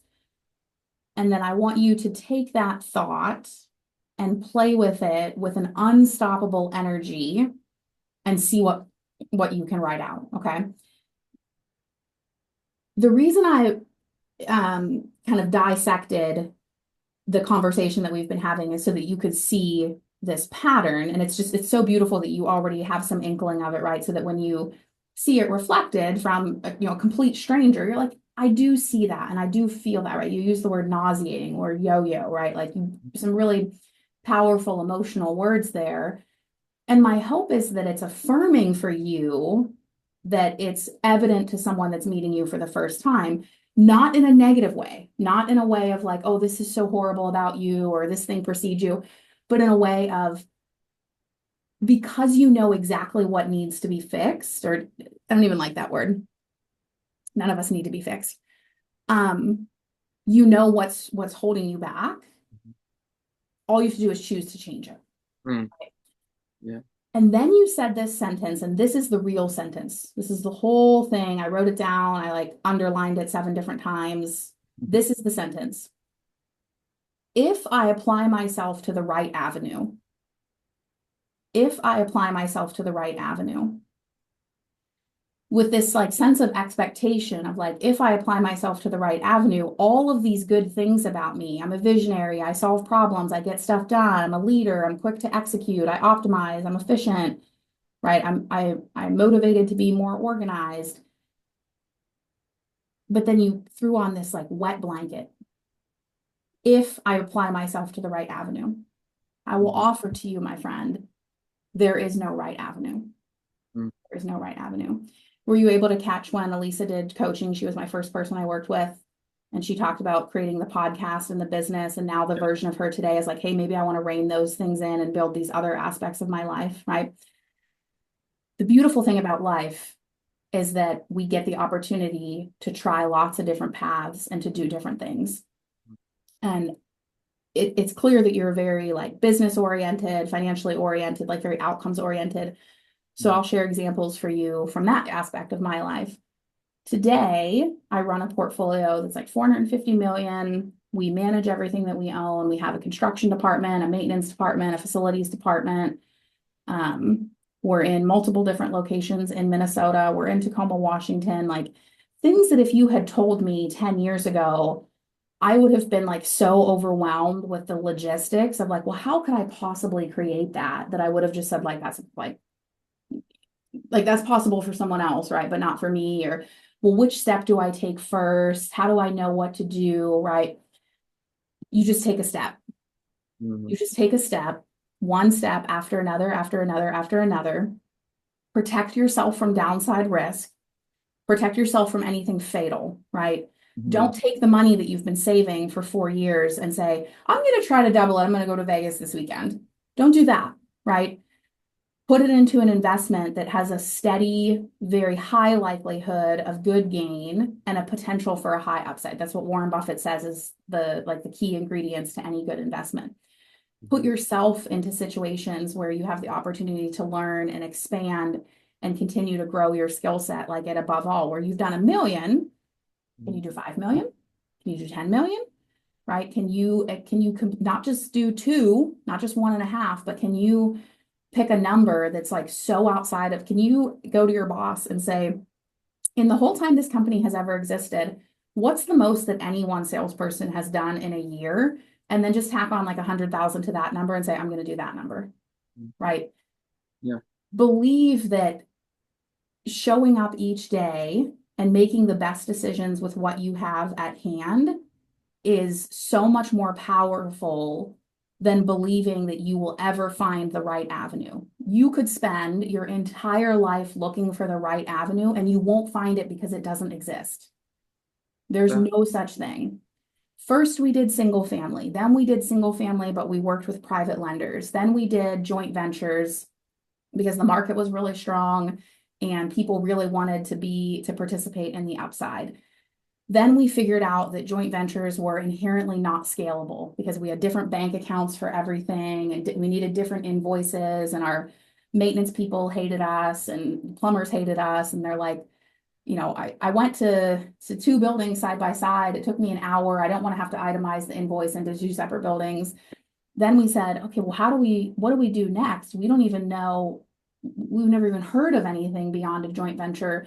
So we put ourselves in a room where people were making bigger decisions and doing bigger things. And we learned about private equity. And then we figured out we needed to call in a team to support us. So we hired attorneys and accountants. And I had to overcome my own limiting belief, which was I need to know the most about whatever it is in the room. And I had to say, hey, I need to subordinate myself to my attorneys, my CPAs, my experts who have done this for decades, right? Then we launched our first fund. Huge risk, huge risk. We sent an email to all of our customers and said, any way that you've done business with us in the future no longer exists. You now, if you want to continue to work with us, and we love you and we want you to continue to work with us, we're a big believer in relationships. It has to be through our private equity funds. Scariest email I have ever sent in my life. I didn't know a year before I sent that email that I was going to send it. So if I had been looking for the right avenue, all that time that I was taking action and figuring, okay, the next best step is private lending. Okay, the next best step is joint ventures. Okay, the next best step is private equity. Okay, the next best step after that, we had a huge pivot in the business in 2024 because the market has shifted and investor sentiment has shifted and investors want more certainty and clarity right now. So we changed our return model. We went from an equity split model basically to a fixed return model outside of the scope of what we need to talk about here today. But if you had asked me even in 2023, are you going to totally revamp the business in 24? I would have had some sense of we're always figuring it out. We're always attuned with the market. We always believe in ourselves. But I would not have said, oh yes, in Q4 of 2024, we're going to completely change our return structure and launch a whole new offering that's been wildly successful, right? And today, at the end of 2025, I have a sense of this is what's in the market. This is what our investors need. This is, these are the types of returns that we can get. This is the type of debt that's out there. I'm making the best decisions I can. I'm making sure we're, a step ahead. Where are interest rates going? Where's inflation going? Where's labor and materials prices going? All of that. But I'm living in the here and now. There's no such thing as a right avenue. That's good. Yeah, it's freeing. I feel like it's freeing knowing that. Like push forward. Basically, what I hear is like push forward into whatever the thing's in front of you that is checks enough of those boxes. 100%, 100%. And there's a certain level of like self-trust and self-love that you're not going to do something that you know is stupid. You're not going to do something that you know is reckless or is going to endanger your finances or your marriage or your kids or yourself or your health. You're going to make the best possible choice you can with what you have at hand, knowing that you'll make another choice a week from now, another choice a month from now, another choice a quarter from now. For you, a 10-year vision is probably what is really needed for you in particular to connect to, because 10 years is a lot, right? You're pretty young. You've just had a big career change in the last couple of years. Your kids are pretty young. So for all of us, it's true for all of us that when we do a 10-year vision, we get out of a lot of the analysis paralysis, because any thought of like, well, I don't have enough time, your mind will be like, you got 10 years, we'll figure it out, right? Like, or that number is too big. You're like, well, I got 10 years. I can get whatever number I want, or whatever. So that was night 2. Yeah, night 2. That was Tuesday night. So you'll have the replay. Tina can get you the replay. Good. And it's there in the workbook. And when you create the 10-year vision, for you, what the problem that it's really going to solve is it's going to cut away this like loop that you're in of like 2 steps forward, pull yourself back, 2 steps forward, pull yourself back. It's going to cut away this like, what is the right avenue?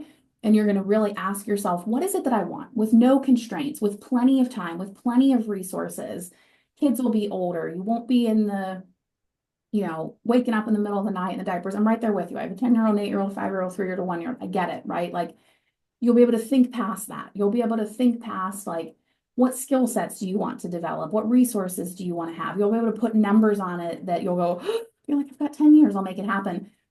And then you execute who you are today and that 10-year vision. And each day you say, I don't have to have all of the picture. I just have to know what step to take today and trust myself and believe in myself and know that in each day I'm making the best decision I have with the resources at hand. And I will keep pivoting. I will keep trying. I will keep learning. Sometimes you make mistakes. Sometimes you have failures. Sometimes you have setbacks. Doesn't matter. It happens to all of us. It's part of the process. You learn from it. You move on. And you condition yourself to say, man, thank God I had that mistake at this age so that I get the lessons from it for 50 years instead of having that mistake when I'm 70 years old and then I only get the lesson for 20 years, right? So you learn to love the mistakes. You're like, bring it on. Come on. You always protect yourself from fatal mistakes. Yeah. Right? It's But good. you Yeah. believe in yourself, and I would encourage you to have this kind of narrative with yourself, because you've got it. Like, I'm a strong leader. I'm quick to execute. I want to optimize, efficient. I know I'm capable. I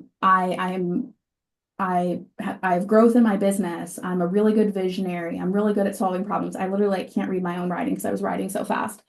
I talk fast. I apologize. No, I love it. I love it. I want you to keep talking that fast to yourself. And then when you feel that little gremlin coming in to pull you back, you're going to say, thank you, mind. You're not going to resist it. You're not going to say, go away. You're not going to say, shut up. You're not going to say, get out of here, because you have a strong presence in your mind. And if you say those things, that little gremlin is just going to be louder. It's going to throw a bigger tantrum, right? So you're not going to have any resistance to it. You're just going to say, thank you, mind. Thank you for bringing up that thought. You can carry on now. You can keep walking. You can keep going. I know these other things to be true. I appreciate you bringing that up. I appreciate you trying to protect me. I appreciate you trying to help. I don't need your help right now. I've got it. So you're just going to have this like calm, gentle acceptance. Thank you, mind, when that comes up.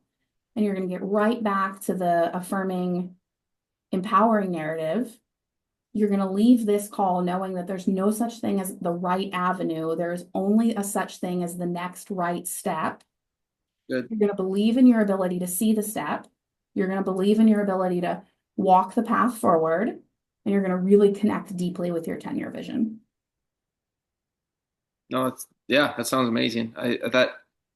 It's the freedom I needed to hear, that get out of the analysis paralysis, and it's so much easier to focus on the next best thing. Especially, just that's my personality. It's like I do struggle with those long-term goals. Like I know I have them. It's just connecting the dots is kind of, that's the question mark. But we don't need to know 7 to 12. We just need to Correct. know 1 to 2, 2 to 3. So I think that 100%. honestly is one of the most valuable things I've heard lately is yeah, just it gives me the freedom that I need to execute with the gumption and confidence that I have, without, yeah, unstoppable. Yeah, thank you, Mike. Correct. Yeah. In Freedom and Legacy, we do a end of life vision, 25-year vision, 10-year vision, 3-year vision, 1-year vision, and then we check in with the vision once a quarter. And maybe you heard earlier, I even have my vision as a Google Doc on my phone. A Google Doc, not a PDF, not a piece of art on the wall, not written in blood, not etched in stone, a Google Doc. I'll be sitting at the dentist's office reading my vision, waiting for them to call me back to clean my teeth. And I read the vision, and some pieces I'm like, heck yes, like that is happening. I'm making that happen. I believe in that. And other pieces I'm like, oh, this sentence doesn't fit anymore, or this word doesn't fit, or I'm going to tweak that, right? Just 1 to 2, 1 to 2, right? The bigger visions are for the expansion. The recalibration, the alignment is so that you're continually attuning and you stay out of that analysis paralysis, which many, many, many of us have. You stay out of that looking for the right avenue. You're looking for the right step. And I want you to just say that, because offering something that's like completely different for you, you have a very strong presence of mind. Something that's completely different will feel foreign. It'll take a lot of brain power for you to incorporate it. But if you just change one word, if I apply the exact sentence you said is, if I apply myself to the right avenue, and I wrote that down, I'm like, oh, this is it. This is it. This is the money right here. You need to say, if I apply myself to the right step. Good. And then trust. Mm-hmm. You got it?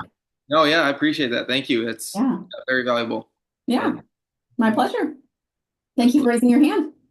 Yeah, thank you for being so great. So yeah, my pleasure. I love it. I get so much joy out of this. Yeah, you're good at it. So keep it up. That means a lot to me. Thank you. All right, Nikki, why don't you finish us up today? Good to see you. Love your glasses. Let me get a fresh piece of paper for you. And what is coming up for you today? Oh, thank you for this whole week. I really enjoyed the visioning. I've done it for a couple of years now. And it's always so rewarding. Thank you for hosting. My pleasure. I love it.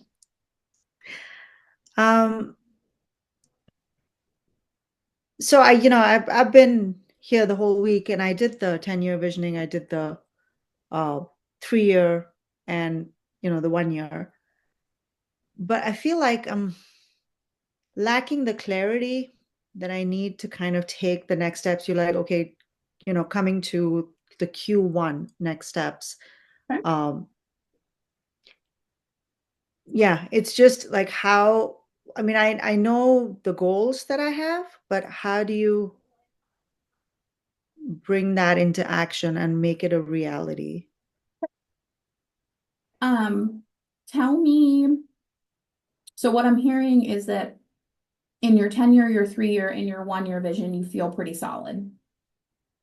Mm-hmm. You feel a lot of clarity. Okay. So it's really the quarterly where you're feeling a little sense of a breakdown. Yes, but even for the 3-year, it's this thing about you're like, when you were walking us through it, you're like, add another 0 or make it lofty. And my concern is, are these too lofty? Am I being irrational? Is this not achievable? Okay. Like how, or if, not, if it is achievable, how will I get there? That's the lack of clarity and the lack of not focus, but clarity, more clarity. Okay. And you're experiencing that around the 3-year vision. Right. But in 3-year and closer and in general, for my goals, I guess, is this possible? Can Okay. I make it happen? Okay. So that tells me that your vision is exactly where it needs to be. And you just have to like believe me, Deepa. Yes, I'll coach with you. That tells me that you're exactly where you need to be. If you have a vision and your posture toward that vision is, oh, 100% of this is going to come true. This is easy. I've got this. This is incremental steps. This is no problem. That's great. It's a great vision. That's more like a checklist, less of a vision, right? When you have a feeling of, am I being irrational? Is this achievable? Is this possible? I'm not 100% sure I can make this happen or how I can make this happen. That to me is the difference between a checklist and a vision. We did a visioning week. We didn't do a checklist week, right? I want you and everyone else to have a sense of like, I always make a sound because I don't know, for some reason, that's what comes to me of like, like, like, I hope no one sees what I wrote down. Like, is anyone looking? Like I'm gonna tuck this in the drawer, right? That's what I want for you. And one of the beautiful things of having done Visioning Week for several years now is there's people who are coming back who are saying what I've been saying for years of, I wrote it down and it happened. It felt weird and it happened. It felt foggy and it happened. I wasn't sure of it and it happened. So I ask you and I invite you into a sense of trust that you're in step A and that you're exactly where you need to be with exactly the right posture toward your vision. And you will get to step B because so many other humans have shown you that it's possible, that of course it's possible for you. But how? Like my Q1 is not clear. I don't know what next steps I should. Give me one specific like goal or domain for your 1 year, and then we'll work on a Q1 plan for it. So there's a lot of things in flux right now for me. I left my 9 to 5 job and I've been doing locums for the past year and a half. Okay. And at the same time, one of the reasons for doing the locums was just to kind of just get that freedom of time back where I can pick and choose when I want to work instead of being bound to, a group schedule in terms of vacations and whatnot. And the other was we're looking to relocate from where we are to, a different part of the country. And doing locums allows me to try out different places and live there for a short span of time. And that would help our decision. Okay. So, I'm clear on those goals. And I have all the next steps in terms of where I want to work and I have the contracts in place and, the credentialing's happening and all those things that should happen. Okay. But in terms of the financial freedom, so I kind of want to not retire, but go part-time, like to 2 days a week in 3 years. Okay. And I don't know if we can financially afford to do it. I mean, I want to say, yes, that's possible for me because we're also have invested in real estate and we're doing, short-term rentals. We've been doing it for the last 3 or 4 years. So we're good in that aspect, but Mm-hmm. I don't know if that would be enough or I don't know how much more we need to scale to supplement or replace, not supplement. It's already supplementing right now, but how much we would need to kind of replace that to allow me to get back the freedom of time I'm seeking Okay. from my medical career. Okay. And then your question is, what needs to happen in Q1 to make the 3-year vision of 2x working per week real? Mm-hmm. Okay. 2 days, not Yeah. 2 times. I mean, I guess 2x in that way, 2 Yeah. times a week. 2 Yes. days per week. Yeah. I have to write fast. Not twice. I've used Twice all as the much. shorthand I can get. Yes. 2x/W3y, right? That has to mean something to me, right? Okay. So everyone who has any thought around financial freedom, listen in. This is the recipe. As we're thinking about financial freedom, I encourage people to think of different tiers of financial freedom. At one point, I like put different words to them, but I found that the words weren't like super memorable or emotional. But there's like kind of bare bones financial freedom. There's like the lifestyle that you'd be happy with financial freedom. And then there's like just a limitless abundance. If you got those numbers, you couldn't believe it and you would just be walking on cloud nine, right? I find that modeling the bare bones financial freedom is incredibly empowering for people. Bare bones financial freedom is exactly that. It's bare bones. It's you've got a place to live, you've got transportation, you've got food, you've got your health insurance covered. That's a big one for financial freedom. You can take, a couple of trips, you have the clothes and the things that you need, holidays, right? Like, but bare bones, right? It's probably even like less of a lifestyle that you have now. But the reason that number, modeling that number is important is because it gives you such a sense of freedom. Okay. Beyond that, when okay, I've hit that number, then I'm now working not because I have to, but because I want more, because I know that there's more to experience in life. I want a nicer place to live. I want different transportation. I want more trips, more gifts, more, nicer clothes, like more charitable giving, whatever it is.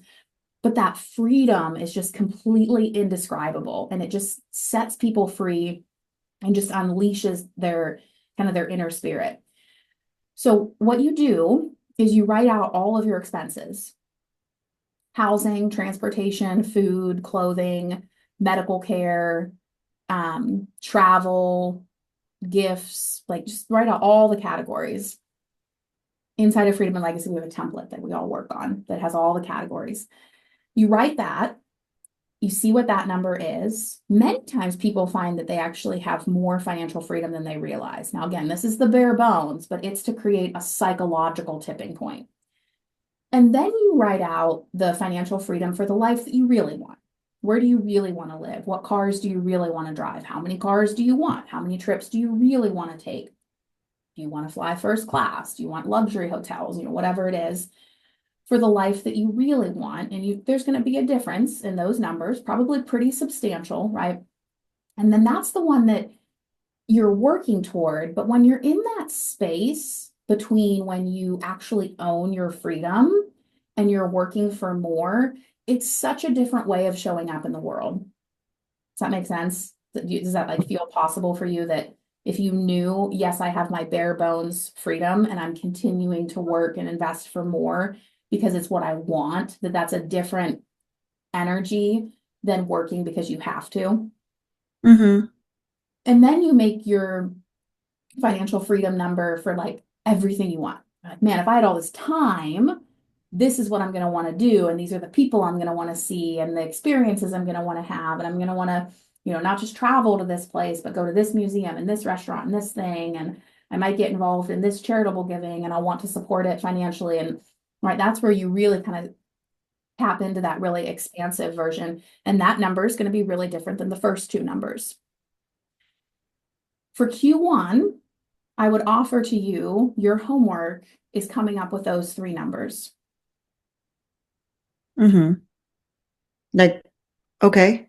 Like sitting down, taking the time, looking at in your bare bones, what is your housing cost? Where are you living? Is it rent? Is it mortgage? What are your utilities? Property taxes? What are your transportation costs? What are your healthcare costs? How are you getting healthcare? You've probably already addressed some of that if you're doing locums, but going out and finding those numbers and figuring them out, looking at your historic spending and saying, okay, well, I spend about, X amount per year on clothing. So that's about what I would want to continue to spend in the future. Or I spend about X amount per year on travel. So that's about what I would want to continue to spend in the future. Modeling anything that's coming up in your life, right? If there's kids in your life, are they heading off to college? Are they becoming independent adults? Are their grandkids coming into the world? Like modeling out what's happening, but taking some time to create those three budgets, your bare bones budget for financial freedom, the budget of like the lifestyle that you want to have and that you would be very happy to have, and then the lifestyle that's like, oh my gosh, I won the lottery, I'm living my dream life every single day. It'll take you a little time to create those. My guess is it would take, probably about a week for each budget, like a couple of hours for each budget. You said so is there a partner in your life? Yes. No, I have a husband and two kids. Husband, and how old are the kids? 10 and 12. Okay, so they may not necessarily be a part of the conversation, but you might find that that's joyful, right? To start teaching them some early financial literacy and like, hey, what's life going to look like when mom is working way less? And what is like, why am I working toward this? Because I want to spend more time with you. I want to be present during your high school years and go to your sporting events or whatever. But certainly your husband would be involved in helping to create these three numbers. If you do that by the end of Q1, and we're in this like beautiful space, I'm sure if you've been here the whole week, you've heard me say that why wait? You can get started on that this weekend. There's nothing magical about January 1st. That's where we can kind of double dip in these like last 5-6 weeks of 2025 is you can say, hey, I see that this is clearly the next step for me. And if I accomplish this by the end of Q1, then I'll know the next step and the next step and the next step. Might as well get started on it now, right? No pressure to, right? If you know the holiday season's coming up and those sorts of things, you feel really empowered and overjoyed that if you create it by the end of Q1, that you're on target for your 3-year plan. If you do it sooner than that, great, get a little forward momentum. Having those numbers guides you because then you know what it is that you need. Then you also put in what it is that you are already earning, right? You said we already have income that supplements, right? And then you know exactly what gap, if there is a gap that you need to cover. You might find, say, for like your bare bones financial freedom, maybe you're already there. Maybe there's no gap to cover. Maybe you figure out it's, X thousands per month or X thousands per year to cover the gap between what you're already bringing in, as passive investment income and what you need for the financial freedom lifestyle that you want. And then from there, then your next step, like Q2 and beyond in 2026, is figuring out how do you create that? Is it investing in a short-term rental? Is it investing in a syndication? Is it investing in something that produces a dividend? But you need to know what it is that you need to create first before you can go out and create it. And then you figure out, so the step 3 would be then you figure out, okay, these are the resources that we have. This is how much we have liquid. This is how much we have in our retirement accounts, whatever. You find out, well, what is it that you have to invest? You know how much it is that you want to earn to top up the investment account so that you can then take those dollars to invest them to generate the return that you need to create the income level that you need to support the financial freedom level that you're going for. So do you do a deep dive of all this in the Freedom and Legacy Blueprint? Every single month. Every single month. It's almost always the call that happens after the 15th of the month, because I find that people's finances are kind of most stable mid-month. A lot of people are investing in real estate and those sorts of things. So like rents come in and mortgages go out on the 1st, those sorts of things. Around the 15th of the month, there tends to be kind of the slowest period in terms of like money moving.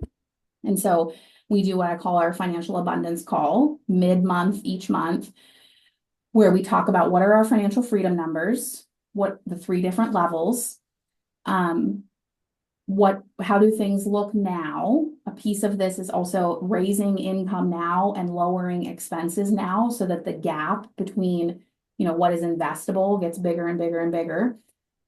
What returns do we want to earn on those investment dollars so that we can create the income that we want for that level of financial freedom? And then what investment decisions need to be made? And, part of why we do it every single month is so that it's just like it's like you're like a master baker, and you're like, okay, well, right now we add in the salt. Okay, now we add in the chocolate chip cookies. Okay, now we turn on the oven. It takes away any of the complexity. You know exactly what the next step is because you're checking in on it every single month. You're seeing the progress. You're seeing what really moves the needle for you. You're starting to assess like values hierarchies. Like a question that, might come up for people is, how much do I spend on, say, my children's education, whether it's private school or how much am I helping them with college or graduate school or whatever. And the values hierarchy of, okay, well, maybe that slows down how much I'm able to invest or prolongs the period until I hit the financial independence number that I want. But my values hierarchy is, this is why money is important to me. This is what I want to create in my life. Or someone did like a huge renovation in her kitchen. Huge, right? Used up a lot of her investable capital, but that was important to her. And she was able to go into that project knowing that she was aligned with it, and she didn't have to feel any guilt or shame, saying, this is what money's for, right? Money is both to create the future and to create the reality that we want today. And so we're exploring that. And by doing it every single month, it brings down any like the shame or the complexity or the indecision around it. So step 1 for you is do your 3 financial freedom numbers. Step 2 is look at all of the passive investing income that you have coming in already so that you know what the differential is, right? Step 4 is look at the investable capital that you have now. That's also going to give you a lot of motivation to work because you're like, oh, I want to earn more money, right? So I can invest it more. Work then becomes joyful because you attach work to the goals that you have. And then the next step is, okay, with this investable capital, what am I going to invest in to generate the return to close the gap between what I already have and the 3 numbers, the bare bones budget, the good lifestyle budget, and then the expansive I want my dream life budget. And you can decide, does that take you a quarter, 2 quarters, 3 quarters? Like that could be your plan for all of 2026. There's a lot of work there, right? You're doing a lot of number crunching. You're looking at what you already have. You're earning capital and pulling capital together so that you can invest it. You're making an investment decision, and then you're actually doing the investment. Then you just repeat that cycle over. And then it just becomes, how many times can you repeat that cycle in a year's period? Does that give you some clarity? Do you feel like you got what you needed for Q1? Yeah. No, I'm actually more curious about the details of what's covered in the Freedom and Legacy Blueprint. You said you have these financial calls every month. And so do you sit with every member, or you kind of do it in a group setting, or how does that work? So we do it in a group setting, and people are working through. So I have templates and everything that I provide, and everyone has to customize those templates to themselves, and they're on Google Docs. Mm-hmm. So they can give me permission if they want. I can go in and help customize them for them, or they can create their own formulas and stuff. By the time people end up in Freedom and Legacy, they tend to have like pretty complicated finances, right? They're not able to use like a simple app of like, oh, I've got X amount in the stock market or X amount in a CD. It's like, well, I have a short-term rental that's producing this much per year, or I have this syndication that's producing this much, or, I have this much squared away that's more of like my growth-oriented wealth versus my like cash flow-oriented wealth. So we spend the first several months creating all of those templates that are customized to each person. By the time someone customizes it, it looks totally different, right? Based on how many income sources, like you being locums is very different than if someone is, say, like an employed physician is very different than if someone is, say, like a practice owner, right? And then each month we look at that, we troubleshoot, we do open coaching. So the open coaching that time is around like what's coming up in your spreadsheets. How are you feeling about it? What are the next steps for you? What investments are you analyzing? How are things changing? How are you increasing your income, reducing your expenses? People raise their hand exactly like you did and ask questions around it. And then usually those nights we also then have time to do like just general open coaching as well. I would say the financial abundance part of our call takes maybe like half the time. And then I'll usually take questions that are on anything else in life as well. And then we do that process every month. Okay, Yeah. cool. If you have any other questions about Freedom and Legacy, shoot me an email, shoot Rachel an email. You can block the time on my calendar. I have some slots open this weekend. Happy to answer any questions. We would love to have you in Freedom and Legacy. I believe that if you could get really strong forward momentum on this area of your life, you would have tremendous ROI on Freedom and Legacy, and then everything else is just extra, major bonus in terms of life and kids and parenting and time freedom and all of those other things. We'd love to Thank have you. you. Yeah, I look forward to it. Yeah, thank you. Thanks for your help. You. All right, Deepa and then Mark, I saw you pop in, you'll put your hand up, and then I need to call it because I need to get back to the kids, and it's a big thing leaving 5 kids with one parent. Let me take 3 seconds, just check my phone, make sure everything is good with the kids and all of that. Okay.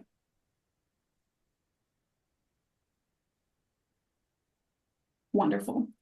All right, Deepa and then Mark. Hi, thank you so Hi. much, Elaine. My pleasure. How are you Sorry today? about sorry about that. I had 6 teenagers in the car. I had to drop them to Boston. I knew I couldn't take a call then and discuss my life. That So is okay. I get it. thank you. Thank you. I appreciate it. So I got divorced a few months ago. I have 2 daughters. One just started college in San Diego, and my second daughter just started high school. Um, so the emotional aspect, I'm still kind of, just settling down from, the divorce. It's amicable, but, some emotional aspects of it that I'm still kind of calming my nervous system down. And then I kind of see just like, honestly, almost like a blank sheet in front of me. I Mhm. kind of feel like I kind of need to figure out, what it is I want, what my goals should be. For myself, financial freedom for sure is one of them. And then just around life, I kind of feel like I've forgotten who I am. Mhm. And I kind of feel like I want to try to figure out like things that are important to me, or just sort of help around those kinds of things. Of course, keeping my kids in mind as well. What is the question that you have around this topic? I guess the first question would probably be, how do I set goals? I know that's a very broad question and sort of very general, but I feel like I'm sort of at that point right now where I kind of feel like I want to figure, I know like I said, one of my goals is definitely financial freedom. Okay. I think the bare bones, I'm kind of close there, but anything more than that, which I do want. I have, certain passions, traveling, definitely one of them. Um, and so I kind of just, wanted your sort of take on how goal setting works and how, to go about that. Yeah, absolutely. Clearly, I'm a big believer in the power of visioning. Mm, Excuse me. Years ago, mm, when I ran these workshops, I called them, I think it was like goal setting for your next year or something like that. And as I continued to evolve them, I realized that visualization is so much more powerful than goal setting ever will be. And goal setting is like encapsulated inside of visioning. but visioning is not encapsulated inside of goal setting. Mm. Does that relationship make Yes. sense? Yeah. Yeah. So I actually find goal setting to be a much more subordinate task to visioning. So like across this week, for example, we started with reflection. We did our first guided visualization to start to prime that part of our mind and practice it and get a little comfort with it. Did the 10-year vision, the 3-year vision, heard from Aditi and Whaley so that we could have some sense of social connection and belief that it's possible. And then we did quarterly planning. And it isn't until quarterly planning that I think the like the energy of goal setting even enters into the equation. Mm. And then today was a mix of visioning and goal setting because I wanted to kind of have everything all in one container. I wanted to help people that maybe hadn't been to the visioning workshops throughout the whole week. It's always good to review. I find that it gets like even more expansive, right? It's like when you blow up a balloon and then you take a breath and you blow it up a little more, right? It expands more. That's exactly how visioning is. That's the process for everyone. And then particularly when you tell me you're in a really beautiful space, and what's so beautiful about it is there's a very deep change with the divorce. And yet you were able to use really beautiful words of it was amicable, my nervous system is calming down, I feel some white space, right? So you've worked through some of the trauma and the change that comes from the divorce, and you're going to continue to work through that. And the words that you use tell me that you have the internal resources to get through that. Visioning is beautiful for all of us at any time, but particularly when we have something to link it to. That's why I do visioning at the end of the year, because we've all conditioned ourselves that a new year is a fresh slate and all of those things.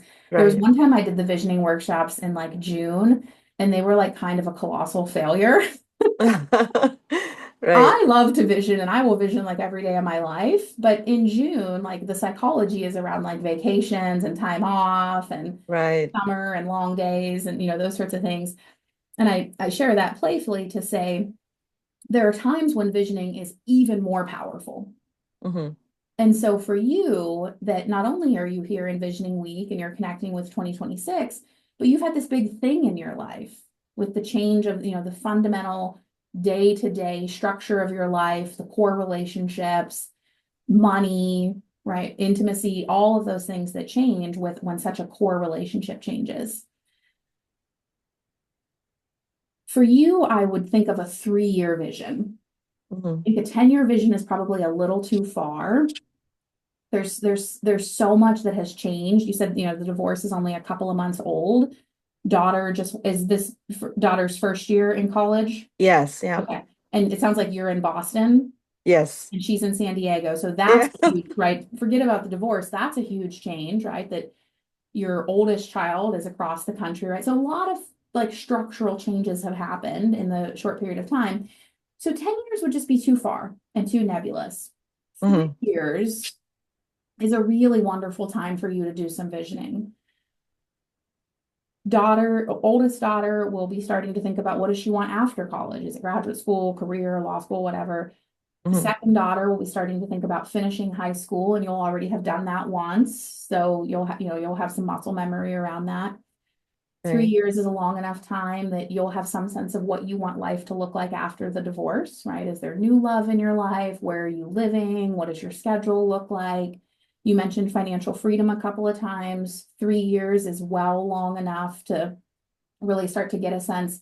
The same coaching I just did with Nikki around creating your numbers, right? It's always good that we know our numbers, but then particularly when things have changed so much for you, right? Through a divorce, what are your numbers, right? Your income, your investments, your things, and then where do you want them to be 3 years from now? That's what I would encourage for you. I would stay away from goal setting for right now. Goal setting is really limited. It has a role in our life for sure. We need to be goal oriented. Otherwise, we just stay in this like dreamlike state and nothing ever happens, right? Yeah. But goal setting is like, what do you want to happen next month? What do you want to happen next quarter? Kind of what do you want to happen next year? But even then is when we're kind of in that we're on that boundary between visioning and goal setting. 3 years is long enough that life can be completely different from where you are now, but it's also close enough that it's very knowable and doable, and your mind won't offer up to you a sense of like, well, I don't know. I don't know. Play with me a little bit here. When you think Yeah. about 3 years from now, what are some things that you see for yourself? So actually 3 years is almost a perfect, because that's when my younger daughter will be applying to college or almost, in college. So it definitely has is another time that's going to be a big shift in my life. Um, I definitely see myself, wanting to move maybe to downtown Boston, traveling more for sure. I haven't really touched the, meeting someone else in my life yet. It's too soon. Maybe in 3 years, maybe, I don't know, You see that right there of how like that might feel right. weird or even Yes, unsettling to put that on a 1 year vision. And on 10 years, it's like, well, I mean, I have no idea, that's so far away. But three right. years is like, yeah, like I can entertain the idea that maybe I would start to meet some people and explore that part of myself sometime within the next 3 years. See that right? Yes, That's exactly. like the I can beautiful see that. energy of a 3 year vision. Okay, so we talked about the girls, we talked about moving, that's a big one, traveling, potential change in the intimacy part of your life. What else? And then as far as financial freedom is where I'm struggling a little bit. I'm a podiatrist, and I work for a couple of the local hospitals here in Boston. Financially I do okay, but I definitely probably vision myself having more financial freedom, having the luxury to, just like you mentioned, that probably the level two that you mentioned between the three levels, Mhm. where, I'm flying more luxuriously, staying more luxuriously. I have a ton of friends all over the country and the world, and, sort of keeping those relationships is really important to me. Um, I would say probably that, yeah. Okay. So 3 years is long enough that you can start to ask yourself questions like you said something like you work for several hospitals, Yeah, I'm right? a 1099 employee, yeah. Okay, wonderful. So what's wonderful about that is you can start to see like which are your more lucrative contracts, and is there an opportunity to increase your billable rate, or is there an opportunity to streamline things, or Mhm. which hospitals might equip you with like some additional resources so that you can do more billable time while you're there. Maybe it's an assistant or a scribe, or I don't know enough about podiatry to kind of, I know you're really like procedures based a lot of the time, Right, right? right. Yeah. So like which systems are things just like set up and you've got the nursing support and all the materials you need are right there so that you're able to see people efficiently and minimize downtime. Those are the ones that you would amplify over the next several years versus if there's Hmm. a hospital system that doesn't pay you as much and things are always disorganized and you're having to go, to the supply room to find the tools you need, and then things are slowed down. And then because of that, you don't earn as much, you minimize those types of things in your life. That's just like a concrete example that I can glean from Yeah. just hearing you say one sentence of, I work for many hospital systems. Hmm. You can start to think over the next quarter of like, hey, I'm going to make sure I really know my numbers. I'm going to maybe work with my accountant or even do it myself to figure out where do I find the most joy and where am I making the most amount of money. And then as the quarters continue to evolve, how can you renegotiate contracts? How can you negotiate not just more compensation, but resources so that you can see patients more efficiently so that you're able to bill more in that regards. And then you see how things start to evolve over the Hmm. next couple of years. And you can even start to, do things that you've never done before, but that are just like one step removed. Like you're telling me you want to travel, you have all these friends, you want to, be with them. You're going to have a lot more freedom once both girls are out of the home. I mean, even now, a daughter in Hmm. high school, right? And not, rhetorical question, but like things might be different with the divorce. Maybe she's with dad some of the time, right? Um, Hmm. so it might be something like you're traveling to hospitals around the country. Hmm. right? So that you can go stay in San Diego for 6 weeks or 4 weeks and work and earn an income, but then also get extra time with your other daughter, right? And you start to play, and 3 years Yeah. is enough time. They're like, I don't know, I've never thought of that before, but I already work at a couple hospitals in Boston. Like, I just need to get a license in California. And I just maybe need to call a recruiter, or maybe even just call a couple hospitals myself. And I know how I got these jobs, so it can't be that different, right? And then you start to go one step, one step, one step.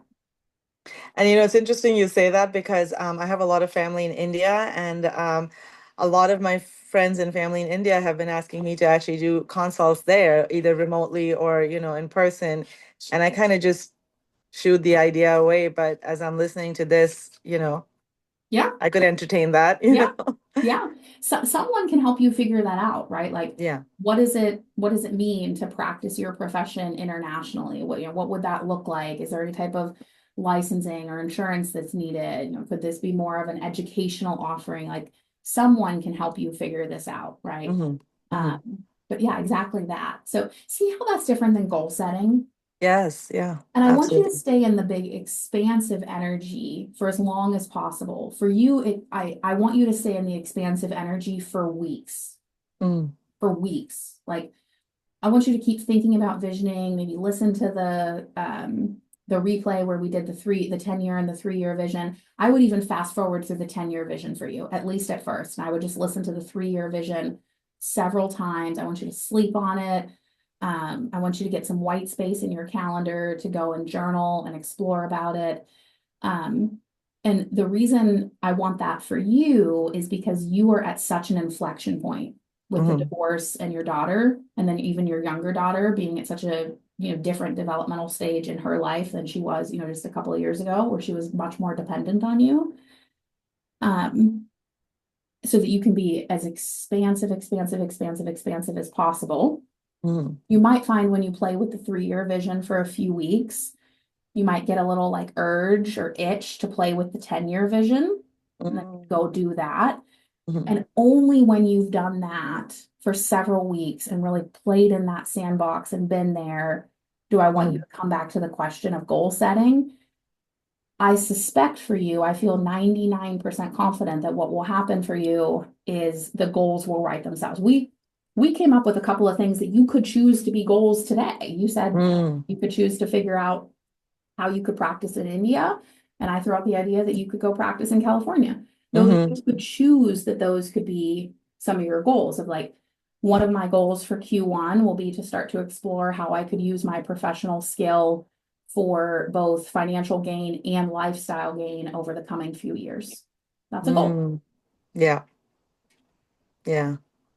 No, absolutely. No, that's great. Actually, it kind of narrows it down for me a little bit more, versus just this broad, very broad sort of thing of, I don't know where I'm going with my life, but it kind of just, gives me a little more of a path to Yes. think down at least. Yes. And then for someone like me, do you see like the Freedom and Vision Blueprint being a good fit? I mean, because it sounds almost like people are a little bit further ahead in this sort of visioning. And so I just, You would fit in beautifully. You would fit in beautifully.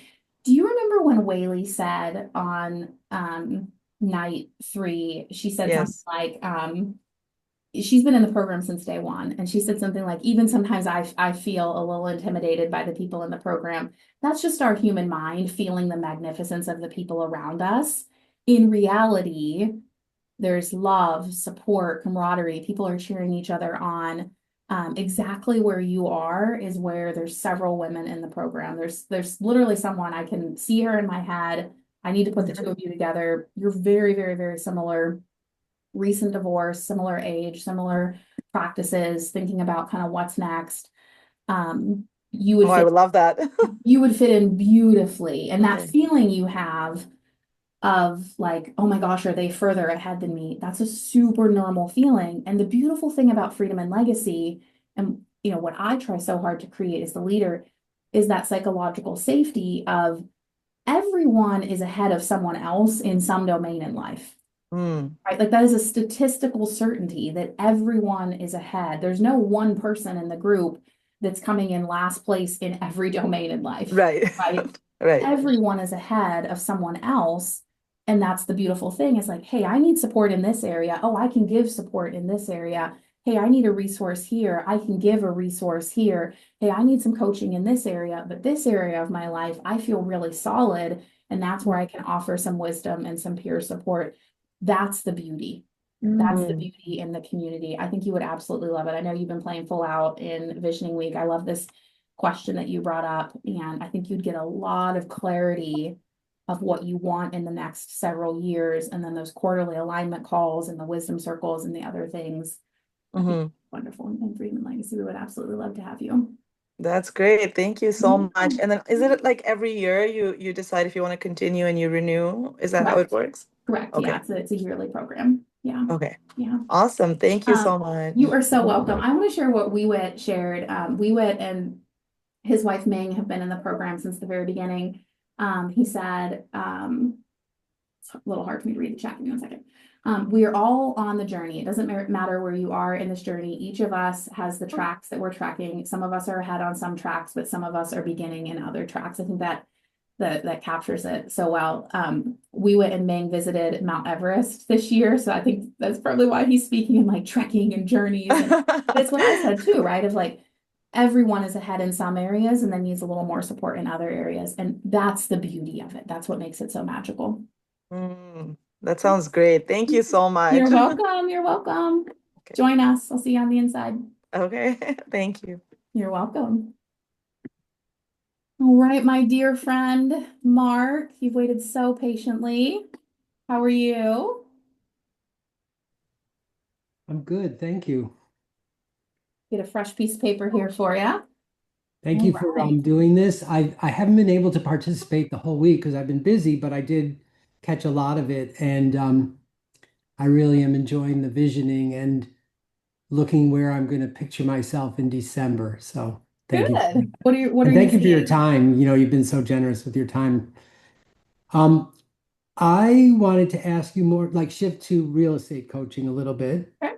And I have this possible investment that is outside my zone of comfort. As you know, I've been a real estate investor for many years, in smaller properties for many years, and in some bigger properties more recently. And now there's a very like the dollar amounts are sizable, and I've been asked to consider being a GP or even a KP on this deal. Okay. And so that is outside of my zone of confidence and circle of comfort. Mm-hmm. And so it's like, yes, I know a lot about real estate investing, but this is a completely new role. So what I wanted to ask you from a coaching perspective is, do you have any resources you could recommend in terms of people that could educate me about what are the risks? How do you negotiate when you take on the role of a GP or a KP? Mm-hmm. And so I would just love to be directed to any resources you can recommend, and then maybe any general thoughts you have about that. Yeah, yeah, absolutely. Um, Inside of Freedom and Legacy, we have a whole module around specifically being a GP, right? So taking on like a major active role, whether that's finding the deal, negotiating the deal, putting the deal together, operating the deal, investor relations. So that's a general partner. For anyone who hasn't heard of the letters KP before, that's a key principal. And that's someone who is more hands off, but they usually like pledge their balance sheet and other things to help the general partnership with getting the loan and getting approved for everything. So, Mark, those are very different roles. When you think about, like, let's stay like focused on, well, let's go expansive at first. In general, when you think about those two different roles, which one is more aligned with what you want to do? Is it that you want to be a general partner where you're bringing your business experience and your leadership and your real estate experience and you're very actively participating in a deal and working on it and putting it together? Or is it more that KP piece where you're not as active, you're serving more as like a, kind of a removed advisor, but you're pledging your balance sheet? Right. So in this particular deal, I feel like it's a very good investment. So my two options would be either to be an LP or a KP because I don't really want that daily hands-on involvement. Okay. So I would invest in it because it's a great investment. That would be more as an LP.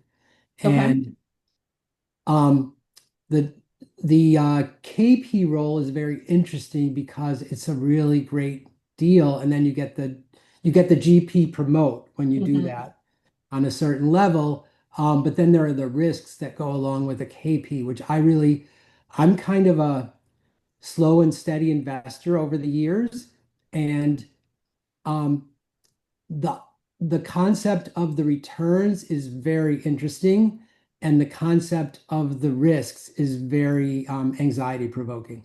Mhm. Mhm.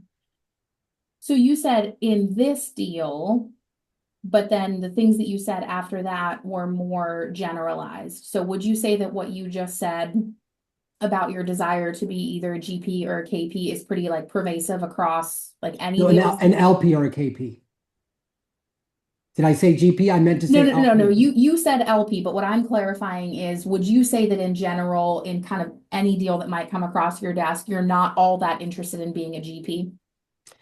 Um, Time freedom is very important to me at this stage Okay. of life, so a GP is probably more time than I would want to spend. Okay. So the What? KP is really what you're trying to figure out, like, is this something you want to do in general? And then kind of deal by deal, which ones would you sign up with? Right. This first offer to be a KP is my goal in this is to really understand the ins and outs of it and the risks Mm-hmm. and the benefits.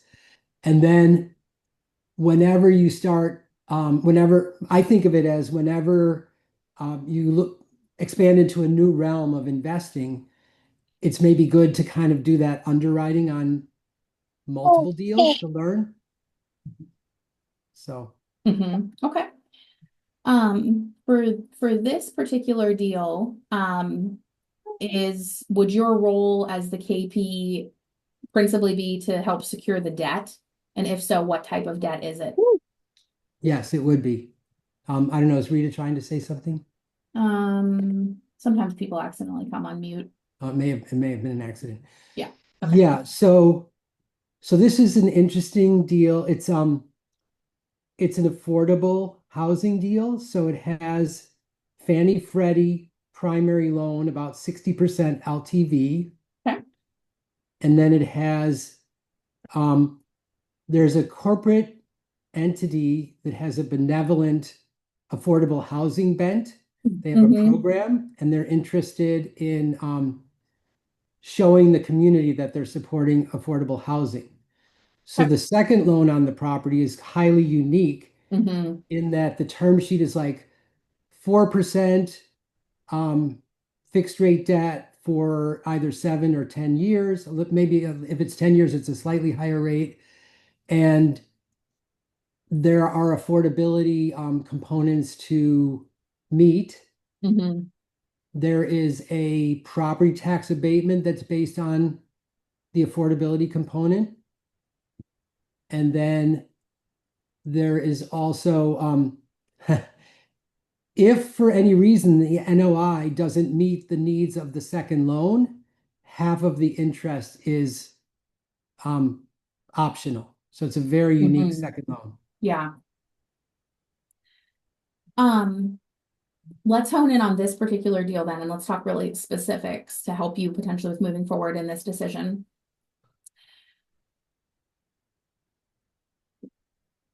Based on what you can tell me, keeping it like anonymous and those sorts of things, what is it about the general partners that they cannot qualify for the Fannie or Freddie loan themselves? Why do they need a KP in the first place? Um, the there are two components that are required for the loan. So you have to have a liquidity component and you have to Mm-hmm. have a net worth component. And they have another KP that they were considering working with, but they seem to want to work more with me to Okay. meet those criteria. So there are a couple of other GPs, and although they all have substantial balance sheets, there's no one person that meets those liquidity and net worth requirements because this is a very large deal. Okay. What do you know about the balance sheet and the liquidity of the other GPs? Have you I seen have a those general numbers? idea, but I haven't like seen hard evidence to back that up. Okay. Okay. I mean, they've shared numbers with me, but we're like early in due diligence right now. Yeah. Okay. So of those numbers, let's presume that they're true. Do they in aggregate have the net worth and the liquidity to meet the loan? Not quite. Not quite. Okay. Close? Fairly close, yeah. Okay. And the reason I ask that is there's a huge difference between being a KP. Let's say it's a $20 million deal and combined the GPs have like 3 million in net worth and 500,000 in cash. That's very different than combined the GPs have 18 million and 3 million of cash, but it's just not enough to like truly check the box with Fannie Freddie, right? Those are qualitatively very, very, very different. So that's a good prognostic sign that together the GPs are close. They've got net worth, they've got capital, they just don't quite meet the criteria with Fannie Freddie to check that box. So that's a good sign. Have you had any conversations with, like, are you guys working with a loan broker, or like who's your liaison with Fannie Freddie? Would you need to sign on the note? Would it be recourse? Like what are the like really brass tacks parameters around? Right. So I've What legal requested the loan obligations you would documents have? to review like it's non-recourse debt. Okay. And I know that in non-recourse debt, there are certain things that can trigger it becoming recourse. So I wanted to like really deeply understand what changes it from non-recourse to recourse. Like, it's things like fraud or malfeasance or commingling funds with other real estate, So the operating partner on this particular deal is like very, very deep experience. Okay. So that's somewhat reassuring. But this is also a bigger deal than they've done. They've got a lot of real estate experience, but this particular deal is bigger than they've done before. What is the biggest they've done before?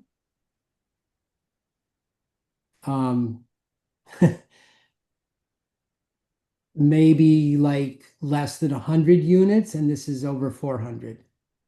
Okay. And how big is their whole portfolio? Maybe, I don't know, 600 units. I'm not sure exactly. Okay. Okay. The operating partner has a huge portfolio that he manages, which is thousands of units. Thousands. Okay. But not as an owner. The Okay. other person is an owner. Okay. Okay.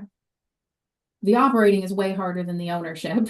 So when you had said 600, I was like, 400 out of 600 is really big. So kind of the opposite of maybe how I felt about like, if they're pretty close to the balance sheet requirements, but they The don't. operating partner is in charge of thousands of units. Okay, good. So that's good.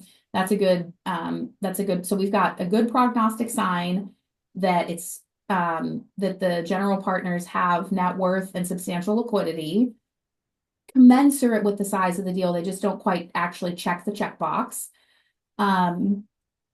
They have the operating experience that 400 is like a big step forward, but they're not like trying to cross a river they've never crossed before. And then it's also non-recourse. So everything that you're telling me makes me think that if they pushed hard enough, they could probably get Fannie or Freddie approval their own selves. They probably don't technically need a KP. With like a skilled attorney and a skilled loan broker, they could probably convince Fannie or Freddie to approve the loan without a KP. They might have like some interest escrow or some type of additional covenants or additional inspections or something through like an early couple of year period to kind of graduate into like fully fledged. And I share all of that to say that is what you want. You want to partner with people that are like right on the cusp of what they need. And you're coming in to check the box, to be the like calming force to Fannie Freddie, to make it's essentially like Well, they could go out and find a KP, or they could negotiate and work with Fannie and Freddie for the next 6 months to get their own approval. So they're choosing that the path of the KP is like an easier path for them that kind of maximizes their speed and their efficiency. Does all of that make sense? Mm-hmm. That's all good signs. I've seen people that, I'm sure you have too, Mark, that, they have like a $5 million portfolio. They have like $200,000 in the bank, and they're trying to buy a $20 million deal, and they're trying to convince someone who, has substantial wealth from a completely different area of life with no real estate experience. Oh, just come in and just sign this document. It's non-recourse. It's no big deal. I'll give you a cut of the profits. That's like a disaster KP in the making. And everything that you're describing is the opposite of that, which of course, right? Like having known you over the years, like, how to weed out that like nonsense type deals and hone in on the things that are exactly like that, the thing that you said of you want to balance the concept of the returns with the risk that might happen. How much room do you feel like you have to negotiate with the partners in terms of what like compensation you would receive for being a KP? They made me an upfront offer and I haven't countered. I told them that I need to do my due diligence first to understand the risks, that I would definitely be interested in investing in their deal as an LP, that the KP concept is new to me, and I have a whole checklist of things that I need to go through to get my own comfort. So they're looking to close probably later in the first quarter of 2026. So there are several months to go. Okay. And I'm almost looking for like an experienced, like you're one person I'm talking to, so this is fantastic. But I'm almost looking for like, how can I learn what the range of offers in the promote that GPs get or KPs get? Yes. What's the split on other components of the deal? Like this is similar to Black Swan in that there's not like layers of fees or anything. There's a small acquisition fee and then that's it. So it's very similar to your model. But should I be asking for a piece of that? Like how does it all work? What's the range of possibilities for Yes. someone in a KP GP role? Do you have a securities attorney yet? I don't. Okay. So that's your next person. I would be happy to connect you with our securities attorney. I know you already have, attorneys from other areas of your life that you trust a great deal that this probably isn't, their domain. Otherwise you would have a securities attorney, but they might have someone either in their firm or someone that they trust that you could speak to. And it might even make sense for you to speak to a couple different people and just, either get like their complimentary call or even just pay them for an hour or two of their time, because the attorneys are going to know all of those workings, right? Because they're going to have written all of the contracts and all of the things, and they'll know like this is the range and this is what you can ask for, and these are the clauses that you want in the contract to protect you, and this is like these are good prognostic signs. So you've got the business experience, you've got the general like financial wellness and business analysis and all of that. You have the real estate experience. You've analyzed the deal pretty well. Everything that you're telling me is like pretty good prognostic signs. There's nothing here that's making me say like, oh my gosh, no, run. And then the next step for you is talking to an attorney, maybe attorneys, because you're still in that early exploration phase, where you can ask exactly that of like, what range do you see in these fees for the people that you represent? What's the upper limit? What's the lower limit? What are the clauses that you absolutely have to have in the contracts to protect me as the KP? And then eventually you'll retain someone, and then that person will write your contract that is your contract with the general partners that spells out all of these things. And then the attorney can also help you like look at the Fannie Freddie contract. The thing about the Fannie Freddie contract is it's the same for everybody, and you already know it very well. Where it can flip to recourse if there's fraud or like the bad boy carve outs, but for the most part, it's non-recourse, and that's probably not something you need to be super worried about.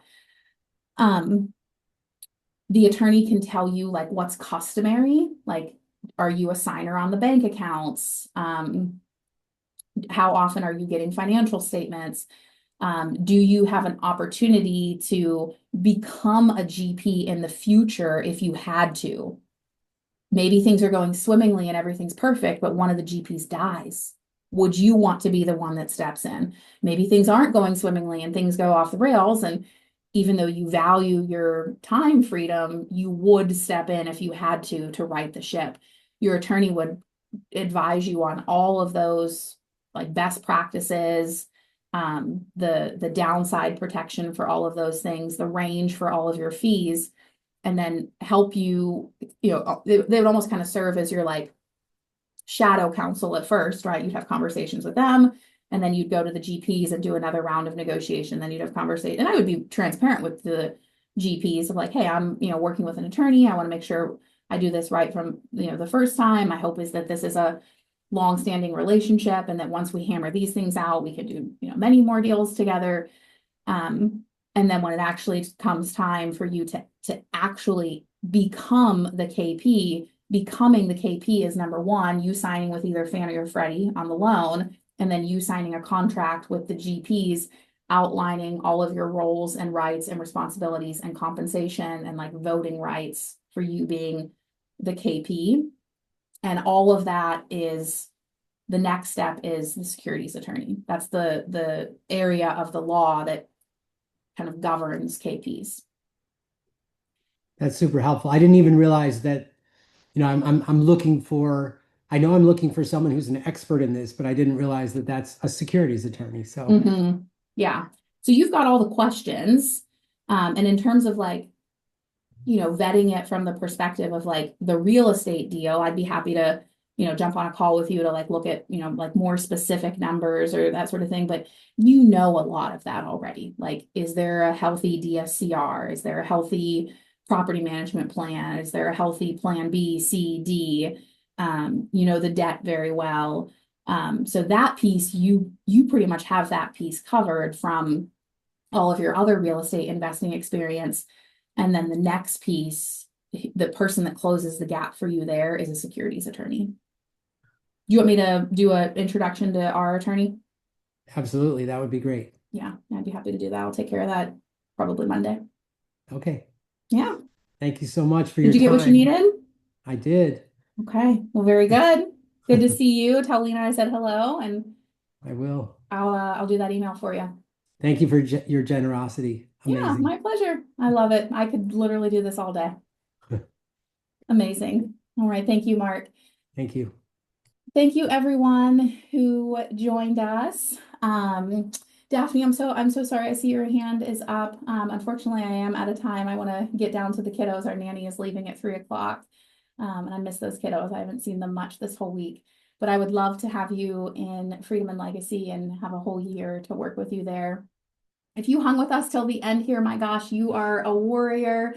I hope you got a ton of benefit out of today. And it was beautiful open coaching, right? I didn't plan any of that. Some of those, I've known Mark for years and years and years. Some of those people I was meeting for the very first time. Natasha's been in Freedom and Legacy for years. So you saw me coach someone that I have a long-standing relationship with in terms of a coaching relationship, someone that I have a relationship with but haven't coached before, and then people I was meeting for the very first time.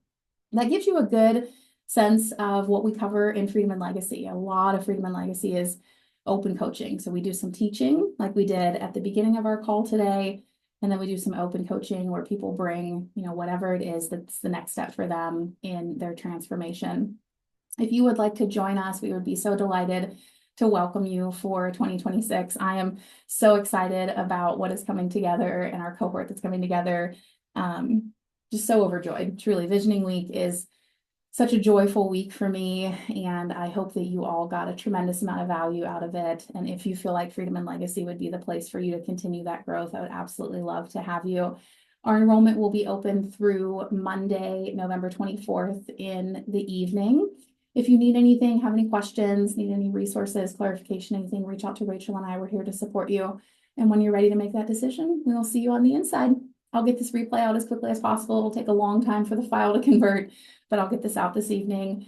In the meantime, everyone have a good Saturday, have a good rest of your weekend, and be amazing and go out and become your future selves. Bye, everyone. Have a good day.